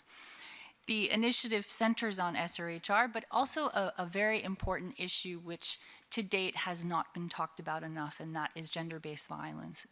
We also want to ensure that through this program we're promoting social inclusion and participation. And as I said, it was developed through a very participatory process. Next slide, please. Again, what makes this effort a little bit unique is that it's trying to highlight issues that historically haven't necessarily been talked about in the disability movement so explicitly, and that is sexual and reproductive health and rights, which really are at the core of a woman's ability to chart the rest of her life, or a young person's ability to chart the rest of his or her own life. And violence. I mean, we know some of the challenges that the data shows us. What limited data we do have, we know that it's a very stark situation. Women and girls with disabilities are up to 10 times more likely to face sexual violence, and children and young people with disabilities are up to 4 times more likely to face violence. When it comes to sexual and reproductive health, we certainly know that there are many, many barriers in terms of accessing services. In terms of reproductive rights, we know that there are many, many barriers and violations that they're facing. Next slide, please. So the We Decide program, excuse me, is really centered on several different areas of work, better understanding of the situation, so better evidence and better guidance. So we talk about the need for data, we talk about the need for promoting rights, but operationally, what does it mean? So strengthening service provision has also been one of the things that we've been working on under We Decide. Next slide, please. I'm going very quickly because I have a signal here to go quickly. We also, as I said, wanted to promote participation and leadership, and through this program we've been able to do so in collaboration with our civil society partners, including IDA, and enabling participation of young people into different sessions related to the UN and so forth. Next slide, please. Intervention model. So what's very important about We Decide is through UNFPA country offices with government partners and civil society on the ground, we are implementing the program, which again is centered on those issues I talked about, and it very much focuses on strengthening service provision, strengthening participation, and making sure that young people themselves are involved in, for example, developing more accessible SRH services and materials. Next slide. And I think one important point to point out here is intersectionality. So connecting the movement is making sure that we facilitate networks of communication, sharing of experiences through the work that we're doing on gender, through the work we're doing on disability and SRHR and the youth movements. So for example, the YPeer network, which is a global youth network promoting SRHR, we've enabled the peer educators to really we train them to be more inclusive of young people with disabilities when they're doing their work. We're also working to mainstream disability into other larger gender-based violence initiatives, for example, through the Spotlight Initiative, which is the EU-UN Gender Initiative, focusing on investing 500 million euros into ending violence against women. And, of course, persons with disabilities were much more engaged in UNFPA's current strategic plan development. Next slide, please. We published in September a global study which focused on analyzing the situation of young persons with disabilities related to those 2 issues I talked about and providing some recommendations. And that study can be found on our website in multiple language and accessible versions. Next slide, please. I won't go into all the recommendations, but just suffice to say that participation is key, making sure that measures that are policies and laws, for example, are not only left to paper, but in actuality. So, the formal and substantive aspect of making sure that response to persons with disabilities is very real is there. And of course, ending stigma and discrimination, and many other recommendations you can find in that study. Next slide, please. I'm almost done. I talked about the guidelines as well, making things more operational. These are the guidelines we just launched last week, which you can also find on our website. I have it here, so I might as well show it. This is just the summary version of the study that we launched in September. Again, the guidelines are meant to provide concrete and operational guidance for making GBV and SRH-related services more inclusive and accessible to women and young people with disabilities. We developed them with our partner organization, Women Enabled International, and you can also find that on our website. Next and last slide, please. These are just the focus areas of the guidelines, which I won't go into, but it's obvious they're focused on GBV and SRHR.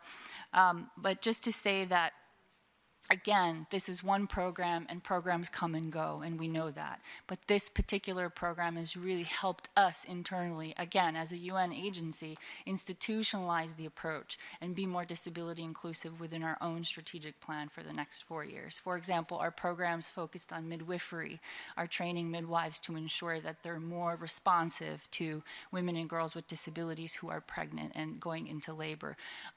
All the advocacy we're doing with governments who will undertake their 2020 census rounds, we're encouraging them and advocating that they should collect statistics on disability, and using the Washington Group methodology. Again, our GBV response as well should be mainstreaming disability into all the programs we're doing.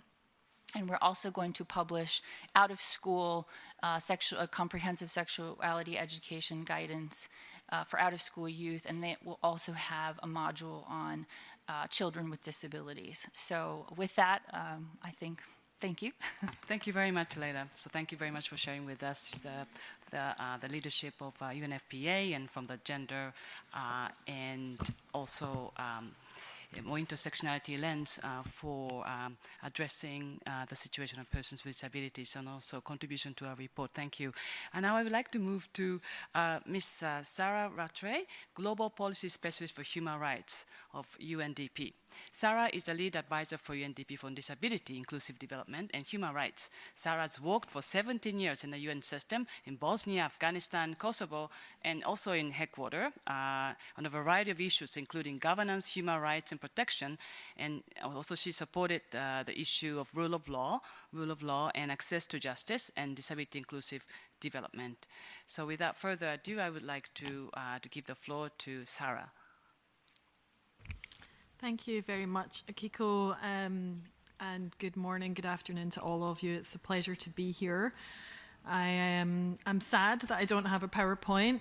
You might be happy I don't have a PowerPoint, I'm not sure, but I don't have one, so I'm just going to speak for a few minutes on UNDP's work. And firstly, before I do that, I really just want to say congratulations to DESA, to the colleagues, for this really tremendous effort, to all of you for all of the work you've been doing, I think, for 2 years now, or something along those lines. It's really a mammoth effort, and it's going to be of benefit to all of us in the UN system and in the global movement to support disability inclusion, because one of the challenges that we have is the lack of data and evidence. And that's really something that we need to improve upon. And this report, I hope, will go a long way to supporting having that evidence base and then helping us design policies and support governments programmatically. So thank you very much to DESA, and congratulations again. For UNDP, we have a very broad mandate. We work across the SDGs. We work in over 160 countries. We work in governance and the environment and crisis and resilience and conflict prevention and gender. And so I don't have the kind of time, and I don't think you have the kind of time for me to go through all of those areas and how they intersect in the report. So I'm not going to do that. I'm sure you're happy to hear. But I do just want to stress a few key points that we think are very critical and that are, of course, I think reflected in the report, but are very important for UNDP in this particular area of our work. And firstly, it's really just this recognition that disability is both a human rights and a development issue that we all have to work on to support disability inclusion. The SDGs are one framework, and of course the Convention on the Rights of Persons with Disabilities is the other. And for UNDP, we use the twin frameworks, the SDGs and the Convention, to galvanise momentum moving forward. And I think that's very important because so many people speak about leaving no one behind, and it's such an important pledge of the Sustainable Development Goals. It's a tremendous asset to us policymakers because it's really a concept that people can very clearly see the importance of engaging with. But we need to ensure when we're supporting development progress for all, and we're ensuring we're not leaving anyone behind, that we're doing it in a rights-based way. and that we're not actually at times creating perhaps further challenges for some populations. And this is why when we speak about leaving no one behind, it's very important as well that we remember the general principles of the Convention and that we really understand the SDGs and the Convention to be really interlinking frameworks that we need to consider jointly to be able to move forward. And of course that's very relevant because I think over 90% of the SDGs relate to the human rights framework in one way or the other in some of the normative treaties, and the CRPD of course disability is across all of the SDGs. So I do just want to mention that particular point because I think it's very critical that when we speak about the SDGs we have that in mind always, and particularly in relation to leaving no one behind. For UNDP, we have been very much increasing the amount of focus we've been paying on disability inclusion. Our new strategic plan, which came out a year ago, so it's no longer new, I guess. I need to stop saying new. Our strategic plan plays a really specific focus on disability inclusion, including requiring that our CPDs, our country programs, reflect disability.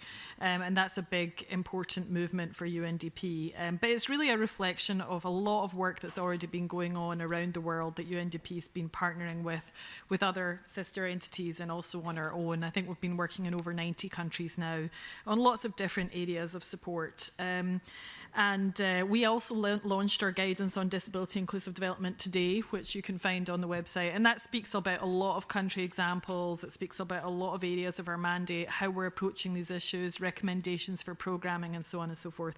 So I'm not going to go into them now because I think I only have 1 minute left. The last thing I would say is that I think what the DESA report can also bring to the table is reinforcement of the fact that we as a system, we as a global community need to work more in partnership together to support disability inclusion. Many of the examples I think in the report reflect progress. We go further together perhaps in certain areas, recognising of course that we all have our requisite strengths and our mandates. And I think that the UN system as well goes further together when we are complementary, when we leverage our experiences, our assets to be able to support disability inclusion.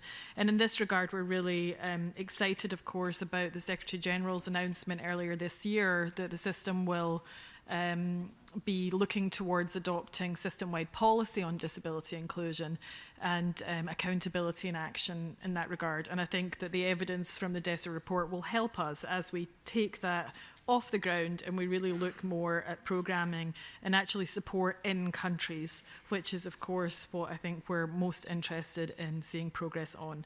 So I'll stop here now and I just again congratulations and thank you so much, and I hope everybody celebrates the International Day today. Thank you. Thank you very much, Sarah. Thank you so much for sharing the work, the institutional frameworks, and also of the UNDP addressing the disability work that you do, and then also the importance of this upcoming improvement that we'll be doing together for the operational frameworks of the UN system. So thank you so much. Now I'd like to move to Dr. Sophie Mitra. She's a globally known disability expert, and she belongs to Department of Economics of Fordham University from September 2017, and she has been co-director of a disability studies program at the same university, Fordham University. And she is a specialist and also has expertise in applied economics, macroeconomics, development, disability and health, and labor economics. So she will be able to share with us very quickly. So sorry, we wish that we had more time, but then some of the findings, some of the views that you have about this, the work that's ongoing work of the United Nations system to advance disability inclusion. Thank you. All right, thank you. Good afternoon, everyone. I know that lunch is overdue, so I will be very brief. First of all, congratulations to Akiko and Maria for this huge effort over the past 4 years. I will give you an overview of the chapter on poverty and hunger. I had the honor with Jean-François Trani to coordinate that chapter, and we had many contributors, maybe 15 experts worldwide to contribute to the chapter. So briefly, this chapter covers SDGs 1 and 2. SDG 1 and 2 are about ending poverty in all its form and ending hunger. So I'm going to tell you what we found briefly from the evidence worldwide on poverty and hunger, and what policy implications and research implications we derived. Next slide. Next. Next. Okay. So the poverty situation is not going to be a surprise to you. Well, first of all, the data on income poverty, the national data is rather scarce, but based on what we've been able to put together, the share of people with disabilities living under the national poverty line or the international poverty line is typically higher than for persons without disabilities. In some countries, it's double. Next. So here on this graph, you have for a number of countries in Asia, for the United States, you have the poverty rates for people with disabilities in orange and for people without disabilities in gray.